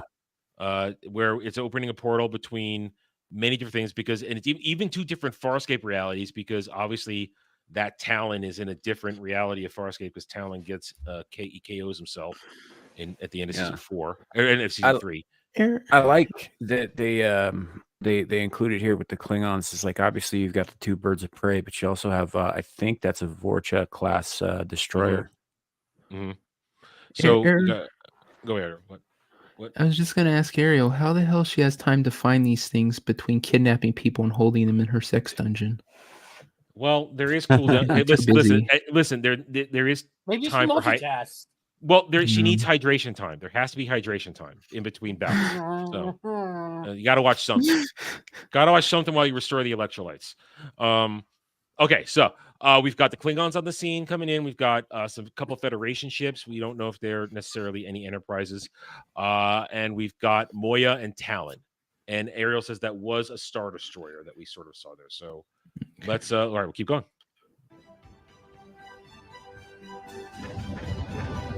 All right, some more Fed ships. Yep. And the so the Federation Klingons. I guess that's no, that's a Republic. Yeah, that's the old Republic. version. Yeah. Republic battle cruiser, which is, I mean, It they has built a the Star title. Destroyers off of them, but yeah, It's basically the predecessor to the Star Destroyer. I don't remember its name. I'm not that good at prequel. I'm not good on ship names in Star Wars. I'm really not. I can admit that. it's a kind of capital ship. Yeah. Well, it carried both troops and fighters, so it yeah. Mm-hmm. That's Andromeda on the scene. Yep. So is this going to be a fight? Because Moya It says has versus. Yeah. So now, I guess Moya's going to tag in Talon. Here's the thing, though. Moya can't fight. Moya can't fight. She has no. Here's the thing. This also who gave us this video in the first place? This is Ariel. She says So- there's nothing weird in it. There's no sex in it. Are all the ships gonna fuck? Oh God. God damn it, Samuel. Well, let's be honest. If Andromeda dropped one of those bombs that they have, what the hell do they call those? There's like super nukes or some crazy. Yeah, they're like, they can destroy a galaxy essentially. If it drops one of those in the middle of it, it God, wins. that franchise was so overpowered with its tech. It was. Sometimes. It really was. So we're still waiting for BSG, and we're waiting for Mass Effect to come in here. All right. All right. That's an OG Cylon ship, dude.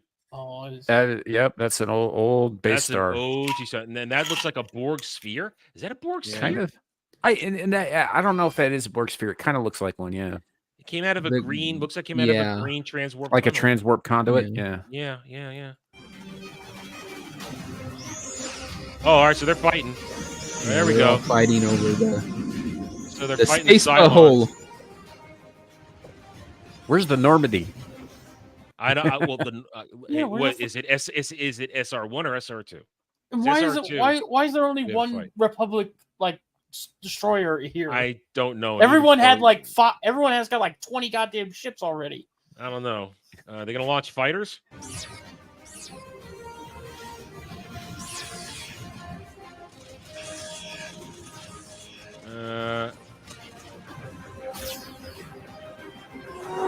Here's the thing, though. You know, the Klingons would have been cloaked coming into this. They wouldn't have come in uncloaked. They would have started cloaked and then come out of cloak while everybody was fighting. And same thing with the Romulans. If you have the Klingons, why when the Romulans get in there, they kind of surprised they went with Mass Effect over Babylon 5 on this too. Well, you know, B5 ships are actually pretty underpowered compared to all these ships. Sure, but unless you're Vorlons, is the only one unless you're the Vorlons of the Shadows. Yeah. No, I guess it is the only. You're right. It is the only video game in here. All these other ones are shows and movies. So then again, again, it has to be Normandy SR2 because the Normandy SR1 had no weapons to speak of. So also was pretty fucking destroyed. Yeah, very destroyed. Definitively. I've seen the crash site many times. What the hell is what? Wait, whoa! Did Moya just shoot a beam? Wait a minute. No. Looks like Moya has no offensive weapons. This just lost points. Moya has no offensive weapon capability. Okay. Well, is the beam coming from it or at it? No, look, it's shooting from it. Look. Yeah. It's shooting from it. That's a fail. Moya, an actual Leviathan, is completely defenseless. The only thing she has, or all Leviathans has, is Starburst. And all Starburst is good for is to get the fuck out of town. Yeah. I haven't seen as much Star or Farscape as you guys, so I don't know that much lore about this particular ship. I do agree with the last colon though. Where the fuck are the why not? We're Stargate class Gould motherships. Yeah. I mean, here's the thing though. If they already showed Talon, if you're gonna have a fight, Moya should tag out and bring in Talon, who does have firepower. So this is that's a fail. That loses points. Oh, wait, wrong button. Yeah, Moya's shooting. That's wrong. She has no, and Moya has no shields. Well, she doesn't have. Oh, god damn it! She had a shield once, but it was hot wired and it's gone. I don't know. This seems like they made some changes because otherwise there's no fucking way it would survive. Yeah. Oh, I went back too far. Sorry. Okay. And what is Klingon disruptors aren't red? No, they're not. No. That looks like phaser fire. All right, so here we go. So Moya's shooting. That ain't right. What the hell? Why is it repeating itself? What the ever loving fuck? Did I do something by accident where it's repeating in a thing? Hold on. All right, hang on. Let me reload this real quick. Maybe. I might have double-clicked something and it's repeating itself. Excuse me. God damn it. What the fuck? It's ads. I don't have an ad blocker on Chrome. Can I get this? Why not? Because I never use Chrome. I only use it for this. I use Chrome to log into StreamYards. That's it.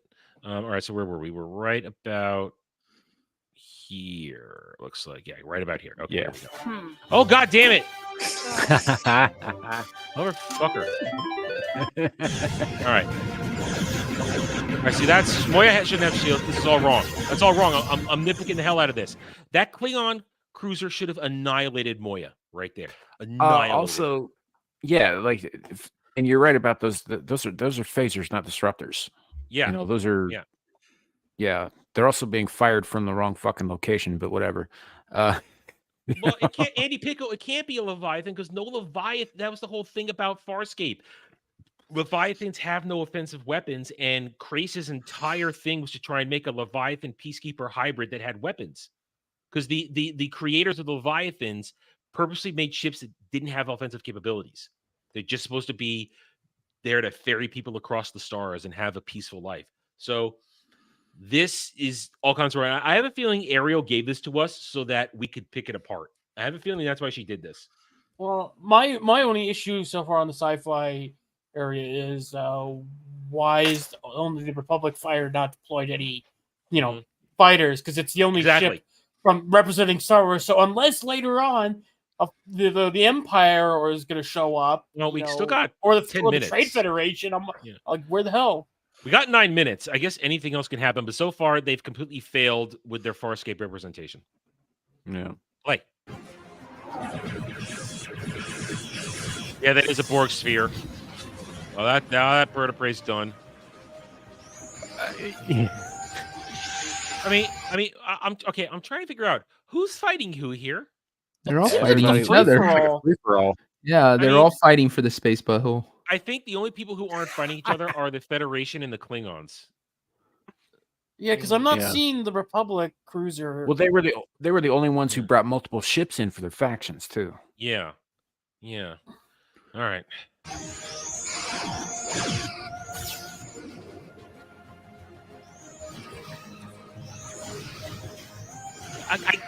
I can't get over Moya with weapons. I just can't.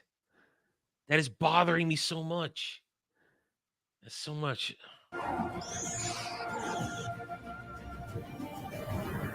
Oh, here comes Talon.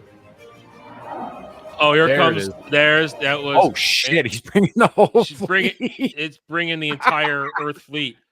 Yeah, that's the entire Earth fleet right there. Let me go back. I want to see which Normandy it is. Is it SR2 with it's SR2 from ME2. It looks like that's ME2, the yellow coloring. Yep. SR2, yeah. That's SR2. A good ship. I love the Normandy. When I get in the day that I can afford to move out of this fucking apartment and move to a better state and actually get a larger apartment, eventually home, when I have a better office, a better studio, and I have room to set shit up, among the models that I want to have of my favorite starships, I'm going to find a really good Normandy SR2 from Mass Effect 3. I just want that. I love the Normandy. It's one of my favorite ships. I love the Normandy. Yeah, but that's SR2. You see it right there. And that's from Mass Effect 2. It's Mass Effect 2 coloring because of yellow. Because in ME3, it's got blue coloring for Earth Alliance. You know, it'd be really hilarious is if right behind them was Sovereign. Oh man, it's like, oh, you're all dead. Oh yeah. I mean, you're gonna bring in the goddamn the Reapers. Reapers. Thank you. I got too many ships here. My brain was overloaded. Yeah, bring in the Reapers. Yeah, Reapers were. It takes a lot to kill a Reaper. It takes a lot to take in a Reaper. Yeah, about a planet's worth of resources. Yeah. That's multiple factions, too. Races right there. That was Earth and a lot of other races. What is that? Looks like some Turian ships, definitely. Yeah, the different some Turian ships here. Who is that right there? I don't know. Okay. Oh, that's OG Klingons, dude. Nice. Those are the D7. Okay, well they did the cloaking. Yeah, they came out of cloak. And at least they came in correct. Damn, yeah, look at that.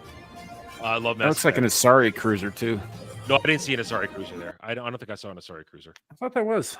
Well, am I reading that wrong? Or am I mixing that up with Solarians? Yeah, these are Turian ships right here, and that's an Earth ship right there. Okay. So it's a Turian Earth task force. That's old school Romulan. Nice. Right okay, come on. That's old school. That's old school Federation. That looks like a Neo Constitution class. It's gonna get his ass kicked. Yeah. Holy shit! There you go. There's a Reaper. Where the fuck is this? Where the fuck is my Star Wars people at? That Republic cruiser is gonna get fucked. And that's a that's your Star Wars people better bring in a goddamn Death Star with them. That's a capital class Reaper too. That thing is that's sovereign class. That's a sovereign class Reaper. I was kidding. You're fucked. Oh, the Romulans and the Feds are fighting? Oh, jeez. It's like fuck everything else. We're going to fight each other.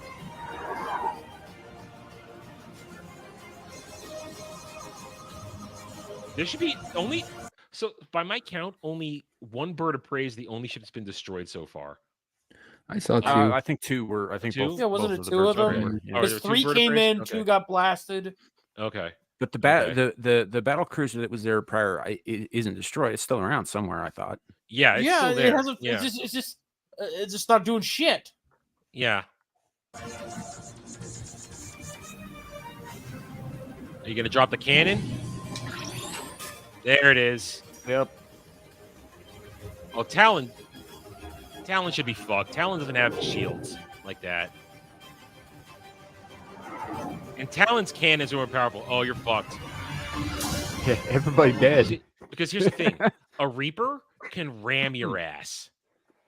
They will just tear right through you. Because Reapers are tens of millions of years old. All them arms ain't for nothing either. They will tear apart a ship with them. Yeah. So is the Reaper just the space equivalent of Dermy? So, no, like, do you remember? Did you happen to watch season 1 of Picard at all, Bug?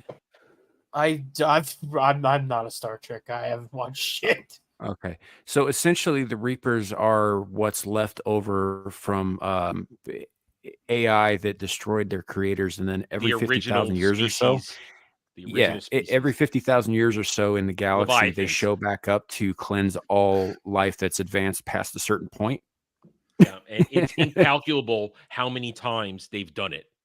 It's incalculable. Since the Leviathans were the first sentient species in the Milky Way galaxy. They're essentially giant death machines that are totally sentient, like sentient to a Cthulhu level, not a human level, that hate all life.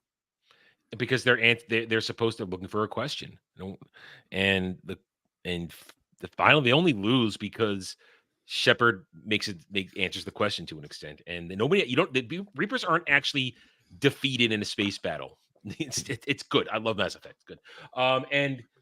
No, Andy Pickle, I doubt we're gonna see the boob spaceship because I know exactly what that'll be on the Star Set. The boob spaceship. Goddamn, made me laugh as a kid when I saw that. Dude, SDF-1.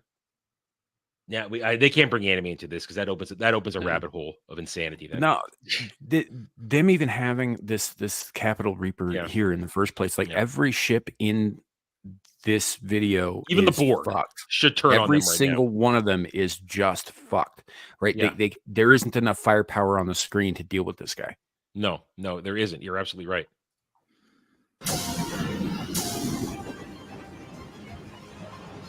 I mean, maybe the Romulans because their warp cores are not operate on singularity. They got the Reaper right. That's all it takes from a Reaper. You can't defend against it. At least, or definitely the Mass Effect ships know exactly. That's what happens in the game. Reaper beam, you're done. You can't take that magnitude. Yeah, maybe if the Romulans were suicide bombing the thing, because they do have their warp drives work on a singularity core and not the dilithium stuff. So they actually have miniature black holes, and when they detonate, it creates a bigger black hole for a minute, and maybe that would do something against it if they blew up right next to it. But they're fucking around with old school Klingons here, so they don't give a fuck.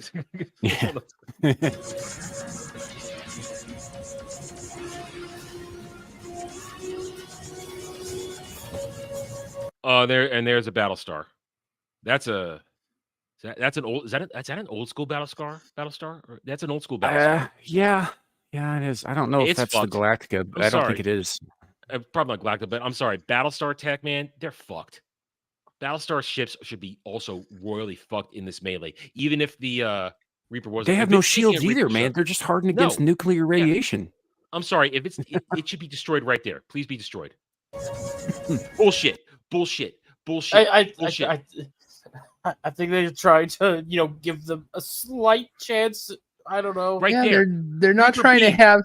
It would be kind of a shitty fucking thing if like the Reaper came and just cut them all in half, and it's all like, hey, that was a real quick episode. That's what I'm saying. The Reaper shouldn't be here. I was kidding about that. I agree.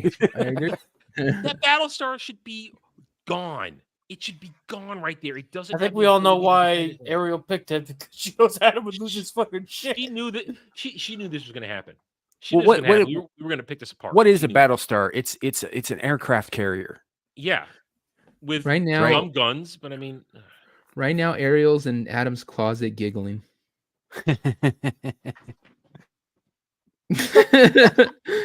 No. He went to check. No. All right. Look at it. It's firing. Battlestar is firing kinetic rounds. That ain't gonna do shit against the Reaper.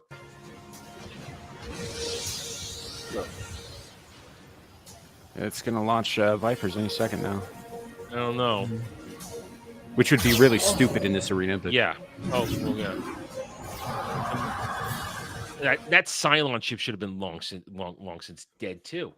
Is that a Riemann fucking warbird? Is that what that is? That sure as shit looks like it.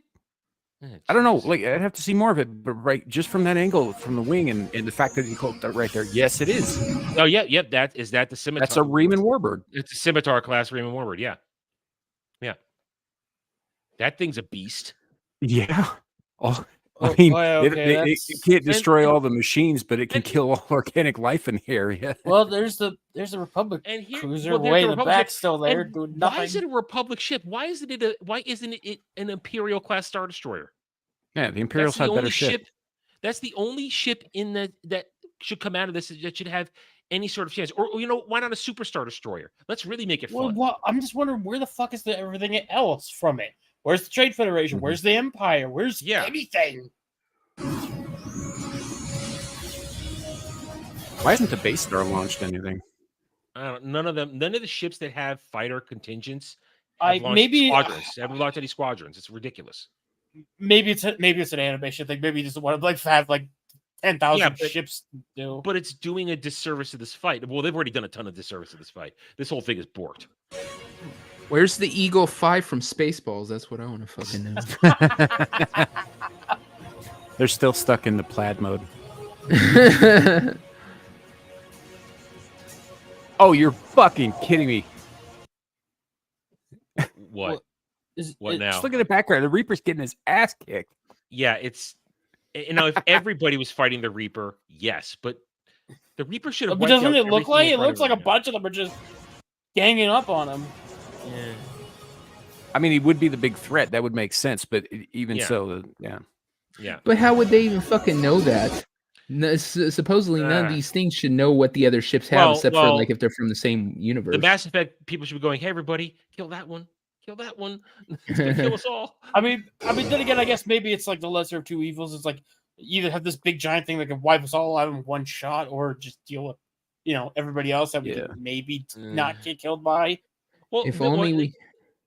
Go ahead, Dale. I was gonna say, if only we had Captain Marvel here, she could take all these ships out. Oh God! Shut up! Shut up! You just said that to hurt our feelings, didn't you? This is a fan-made thing, Andy Pickle. But this is somebody who knew. I feel like this is a fan who knew just enough to be dangerous and decided to fuck away with the rules, and that bothers me. It just bothers me. Look, it bothers me. I'm not knocking the creativity of it. Like this is more than I could put together. Absolutely, yeah, it looks great. It's a technical. But we're nerds. Why would you can't show this to nerds and not have them like nitpick the shit out of it? And, which is why Ariel gave this to us. This is exactly why she gave this to us. It's fucked up. You guys are nitpicking like the ships and whatnot, and I'm just sitting here going like, why is it only the Republic in this fucking conflict? Man? They're so lonely. We've still got 6 minutes. There could still be something else. Something's got to happen. I don't know. They're still there, Bug. Maybe the Death Star will show up. Maybe the Death Star. Somebody's got to show up because it's like, God. Oh wait, what? Okay, what just exploded? What the fuck is that? What just exploded? I'm not sure what exploded. Let's go back. We're too busy bitching at each other. What exploded? What the fuck was that? That looked like it was firing something at the Federation ship. Oh, something's dead. I don't even know what exploded right there. I can't tell. That looked like a rock. Looks organic, like it was out Andromeda. All right, I think it was Moya. Firescape. Yeah, I think it was fire. Okay, I'm getting a blocker on this next time because I'm feeling Ariel's going to keep doing this shit, and I need a blocker on the Chrome now. I'm gonna have to put a blocker on Chrome. Okay, Nature Boy, what's that bird then? All right, everybody. Yeah, that was Moya. Moya's done. When Moya should have been done in the opening moments of the fight. Yep. So Moya's done. Moya's gone. If Moya was smart, Moya should run like a bitch. That's Moya's whole thing. I just run. I never fight. We just run because that's their only ability, Starburst. Mm-hmm.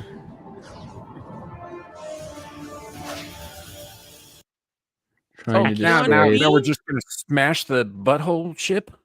Yeah, but that's it. You can only fire tachyon beams from a deflector array on a Fed ship, right? No, you can reconfigure them to do all kinds of different energy configurations, but it takes a lot of time and fucking manpower to do it. Well, maybe if it's a threat, maybe they're just trying to eliminate it. I mean, there has to be a reason why because that wasn't the only ship that tried to fire on it. Yeah. So I guess it's something bad. That might not be a weapon either. Let's see. Well, it's no, that's a weapon. Quantum torpedoes. I mean, you say it's not a weapon, but whatever it could drag on the other side might be. Are the Are Federation they about to fight? time periods turning on each other? I don't know. I don't know. Wait, what the fuck? I don't know. Are they getting sucked in by like gravitation? No. No, they're just turning. Damn it! Just drop the fucking super nuke, Andromeda. Yeah.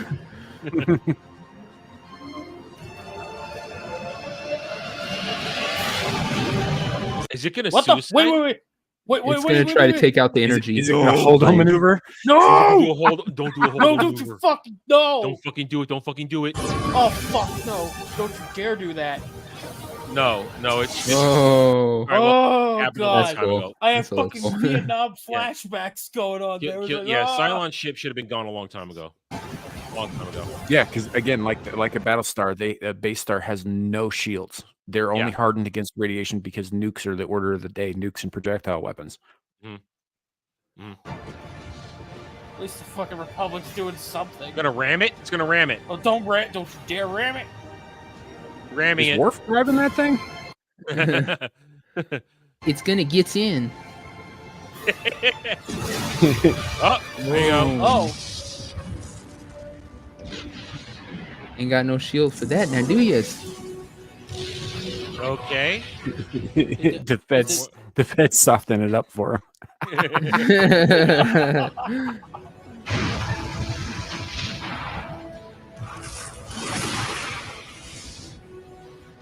Too late. The Butthole's space- permanently Oh, open. yeah. something's gonna come out of it. What's coming out? Yeah, you'd think that would have shut it down. All right, I think everybody's turning on the. No, they're still fighting each other instead of fighting the goddamn Reaper. And the Reaper can't even fit in the space butthole. Yeah. I might have to like stretch it. It's basically Oh. a giant metal space octopus. It'll fit. Oh, why isn't that Battlestar gone yet? Is it gonna suicide bomb on the Reaper? Is that a thing they do? Honestly, No, those it just looked warbirds like it was are heading down. right at it.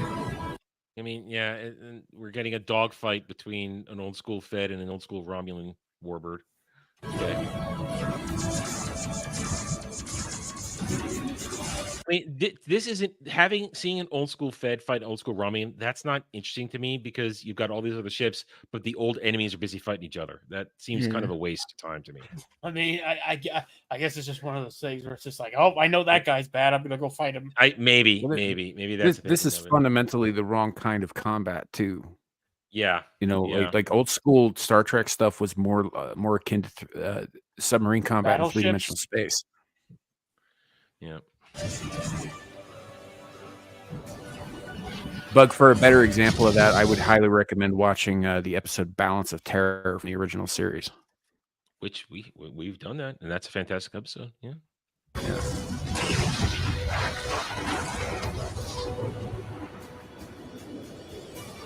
Oh, he's going Going into to the butt. butthole. Oh, Going into the butthole. In the butt. What happened? Wait a minute. Oh. What? He went through the What the fuck butthole. What happened? happened? I don't know.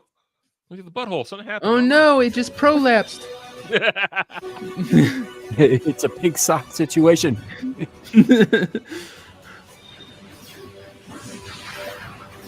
I thought that thing was destroyed already.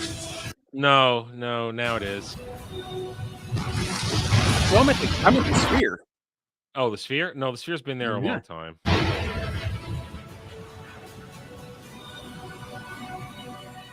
Are you gonna? Or are they going to try to assimilate it? Oh, hang on. Let me see if I get this right. By your resistance is futile. You're right. I work too hard for that one. I feel shame. Oh, it just So ran off it with took the off. It thing? noped out with the technology. It's all like we got what we wanted. Bye, ching. It's like, I'll take this shit. Fuck this. Yeah.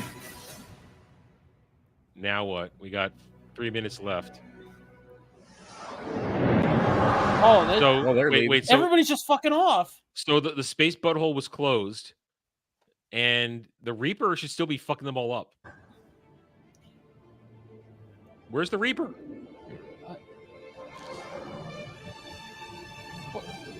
Yeah, what happened to that? Both these ships should be dead. All of these ships should be dead. The Reaper's just gonna F off. That's not how that works. Exactly. Wait till you're all dead.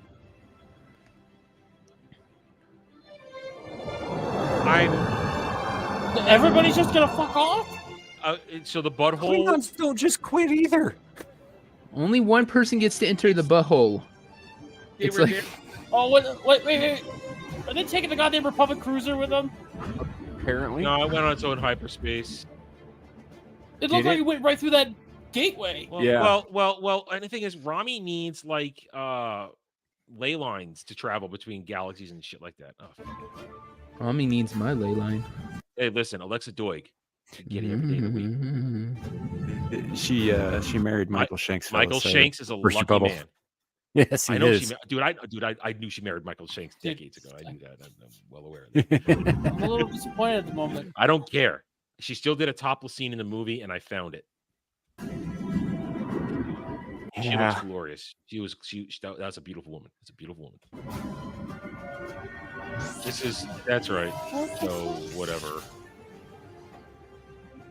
So I'm not sure what we're supposed to take away from this, Ariel, because it doesn't appear to, like, there was a space butthole and then somebody flew a space butthole and now everybody's just like, well, fuck this, I'm going home. Like, what's the plot here? You kind of gave us blue balls here. What the fuck?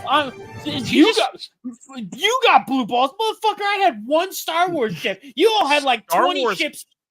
Got underrepresented. Star Wars is major underrepresentation. I got one fucking Republic cruiser. I didn't get a fucking Star Destroyer. I didn't get even Trade Federation. I got nothing. I thought for a minute the Death Star might show up, and it didn't. Y'all had the fucking Reaper and shit. My balls are bluer than my robe.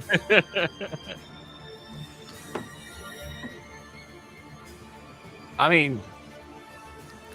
Well, we all knew the Ariel was a tease. It's a pretty cool little video, but yeah, she wanted to see us nerd rage, and she got what she wanted. She got her $10 worth. She got her $10 worth. Fucking blue balling me before my birthday, man. Goddamn. Well, go hang out with Spider Chick that you created. You'll be fine. Anyway, let's see if there's any more to this, or it's just the it's just promoting the stuff. Well, actually, let's let it run our way through because I think it's going to tell us about each ship. Looks like. I am going to lower the audio though because we don't need quite so loud in here. We'll let it finish out. I guess it's for some sort of convention. Some of the Federation class choices were a little weird too. Like I'm pretty sure there was a Miranda class in there at one point. Mm-hmm. I mean, you're going to do that kind of battle, man. Break out a Defiant class, dude. That's right? The warship. I mean, they're about the same size as the Mirandas, and they're much better suited for this. Or get us really hot and have like a Galaxy class show up. Now I'm my dick's in my hand then. You know, I mean, hey, come on. All right, so this is just giving recognition to who designed each of the ships. Mm-hmm. One fucking Republic cruiser, dude. Yeah, it was the Scimitar. Well, there's a whole class of those ships now too. Scimitar class, but yes, it was Alliance Centurion. We were right. It was just an Alliance Centurion, a Reaper, a Ganymede. Jeez, that's old. Ganymede class are really old. Yeah, Valiant. And, those were science vessels, weren't they? And that was an Enterprise, dude. That's JJ fucking Enterprise. That's fucking Jar Jar Enterprise. Fucking Jar Jar Enterprise. Mm-hmm. And a Battlestar. But it was Battlestar Sleipnir. Anyway. All right, there we go. Ariel got her $10 worth. I think we raged about it. And Ariel for another $10 down payment for another one that may be better. Not on the ship. Yeah, we're at 2 hours 40 minutes, so we are going to wrap it up for tonight. it is almost 1 a.m. Time to break it down. But thank you, Ariel. Honestly, it is always entertaining. Where she puts something in front of us, and in this one, she got nerd rage, which is exactly I think what she wanted. But there is another one, 20 minute. Well, you're on Twitter. You can DM me the link, and you can DM me the one you want, and I can get it for next time because you've already put the down payment down, so I can. It's in the bank. It's in the Is bank. the one that's 20 minutes? Is the last 10 minutes actually stuff we want to see? Am I gonna see more than one fucking Star Wars ship? Yeah. Just Anyway. Ariel, it was very good. Very good. Yeah, Ariel. video. Thank you. Ariel has she has made past month given us these things to watch the end. She's gotten some great reactions out of us. I'm sure that those who are watching it has been entertained. Either we're freaking out or we're nerd raging like we did today. And we're having a good time. It's a nice way to end the stream, end it positive, because that's what this show is about: doing nerd shit, having some fun, and helping everybody forget about shit that's going on. Anyway, so we're at 2 hours 40 minutes, so we are going to wrap it up. So let's go around the horn, Sarah farewells, and be on our merry way. Bug, happy birthday, Bug. What you got going on this week? Let's see. This week I probably have the final episode of season 2 of Tumblr Superman that I will be covering, and then eventually I'll make my review of it. I'm not going to put a timetable because you guys know the reasons for that. Because don't put a timetable, otherwise you're not going to make it. But beyond that, the usual shenanigans on Twitter. I'll probably upset somebody when I make a tweet about the boys or something, and then maybe I'll pop up on Ballbusters or whatnot.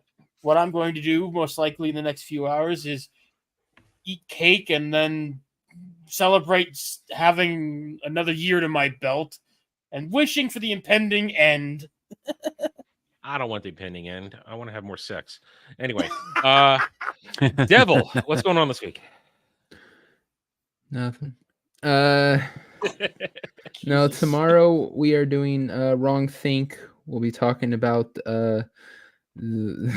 what everyone's talking about. VP pick. We're going to be talking about some of the backlash from the thing that everyone's talking about. And then the pub on Friday going into Saturday. I'm trying to get Dermy to relinquish control of the donut eating contest. I'm trying to get that moved to the pub because otherwise it'll never happen because Dermy's a bitch. What is this? I don't know what this is. Donut eating contest? No, Nomi challenged Dermy to a donut eating contest like months ago. Okay, and I must have missed this. He's been sitting on his ass about it. And so I finally said, okay, how about this? I'll move it to the pub.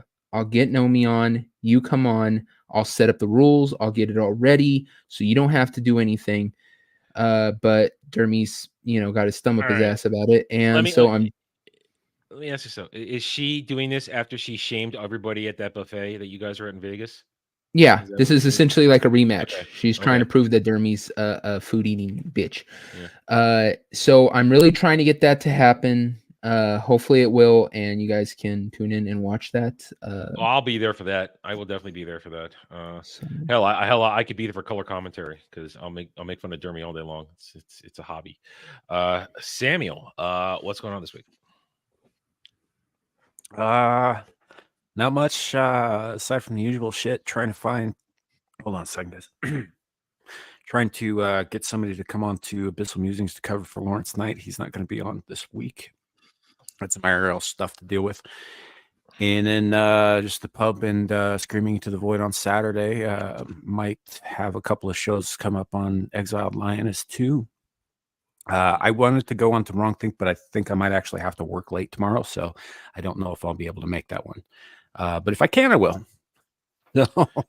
Okay. And Andy Pickle, I actually cannot make donuts. I have a donut cookie cutter. I have a donut shaper, but I've never actually gotten around to making donuts yet. It's one of those things I need a better kitchen for. I don't have a good kitchen. I don't have all the right tools. I will try one day though, so I can't make the donuts.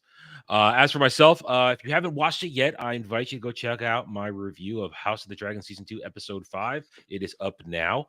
Tomorrow is Tuesday. I usually tend to take Tuesdays off because they're kind of a messy day with terms of either news, and it's usually a post review day. So I kind of just try and let that carry over, though. There will be a clip from the episode. Let's see. Wednesday, it's finale of The Acolyte. It should be gloriously bad. Tune in for that on Wednesday. And I am now going to do it. I'm going to do an Acolyte post-mortem autopsy. It's Thursday night, probably around 9 o'clock. It's slotted right in between everybody else's streams. So some people will be ending. They can still make it while their streams are going on, because Thursday is not a usual regular channel stream night for me. It's usually dedicated for gaming when I do get around to it. So I don't want to disrupt the flow of our regular circle of streamers with that, with me suddenly saying, oh yeah, hey, the one of the bigger channels in our little ring is going to do something. I don't want to disrupt the waters, but everybody knows about it. So I'm going to do that. It'll be open door. The link will be available to a bunch of people. We're going to come in. We're going to pick apart the whole season, have a little fun. I'm going to try milk every little bit of the Acolyte I can get, because in a week, no one's going to care anymore. It's going to be done. Over. We'll talk about how bad the ratings are for another couple of weeks, but that's about it. And it's likely not going to get renewed. If it does, great. I'll make more money in a couple of years when they get it out, but I very much doubt it. Anyway, Friday, Ballbusters, usual crap. I'll be there. It'll be a disaster. And Dermy will be gay. Let's see. Saturday Night Drive-In, much to Devil's very unfortunate not being able to make it, because he would love to be there. I know he can.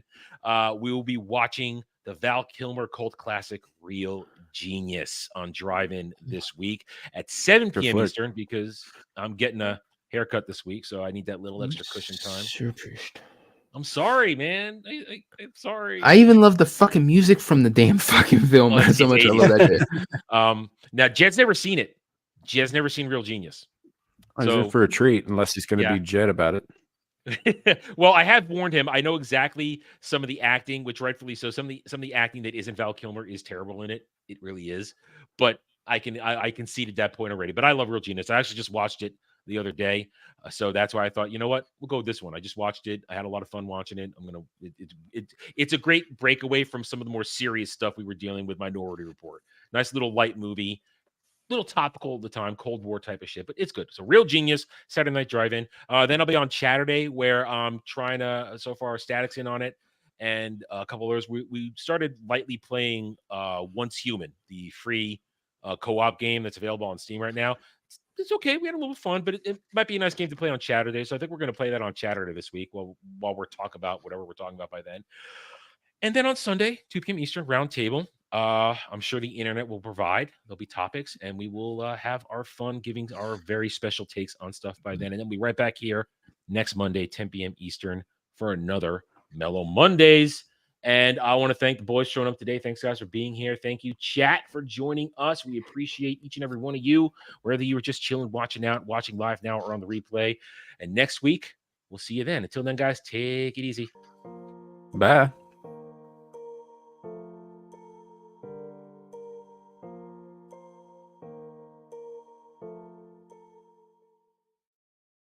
There we go.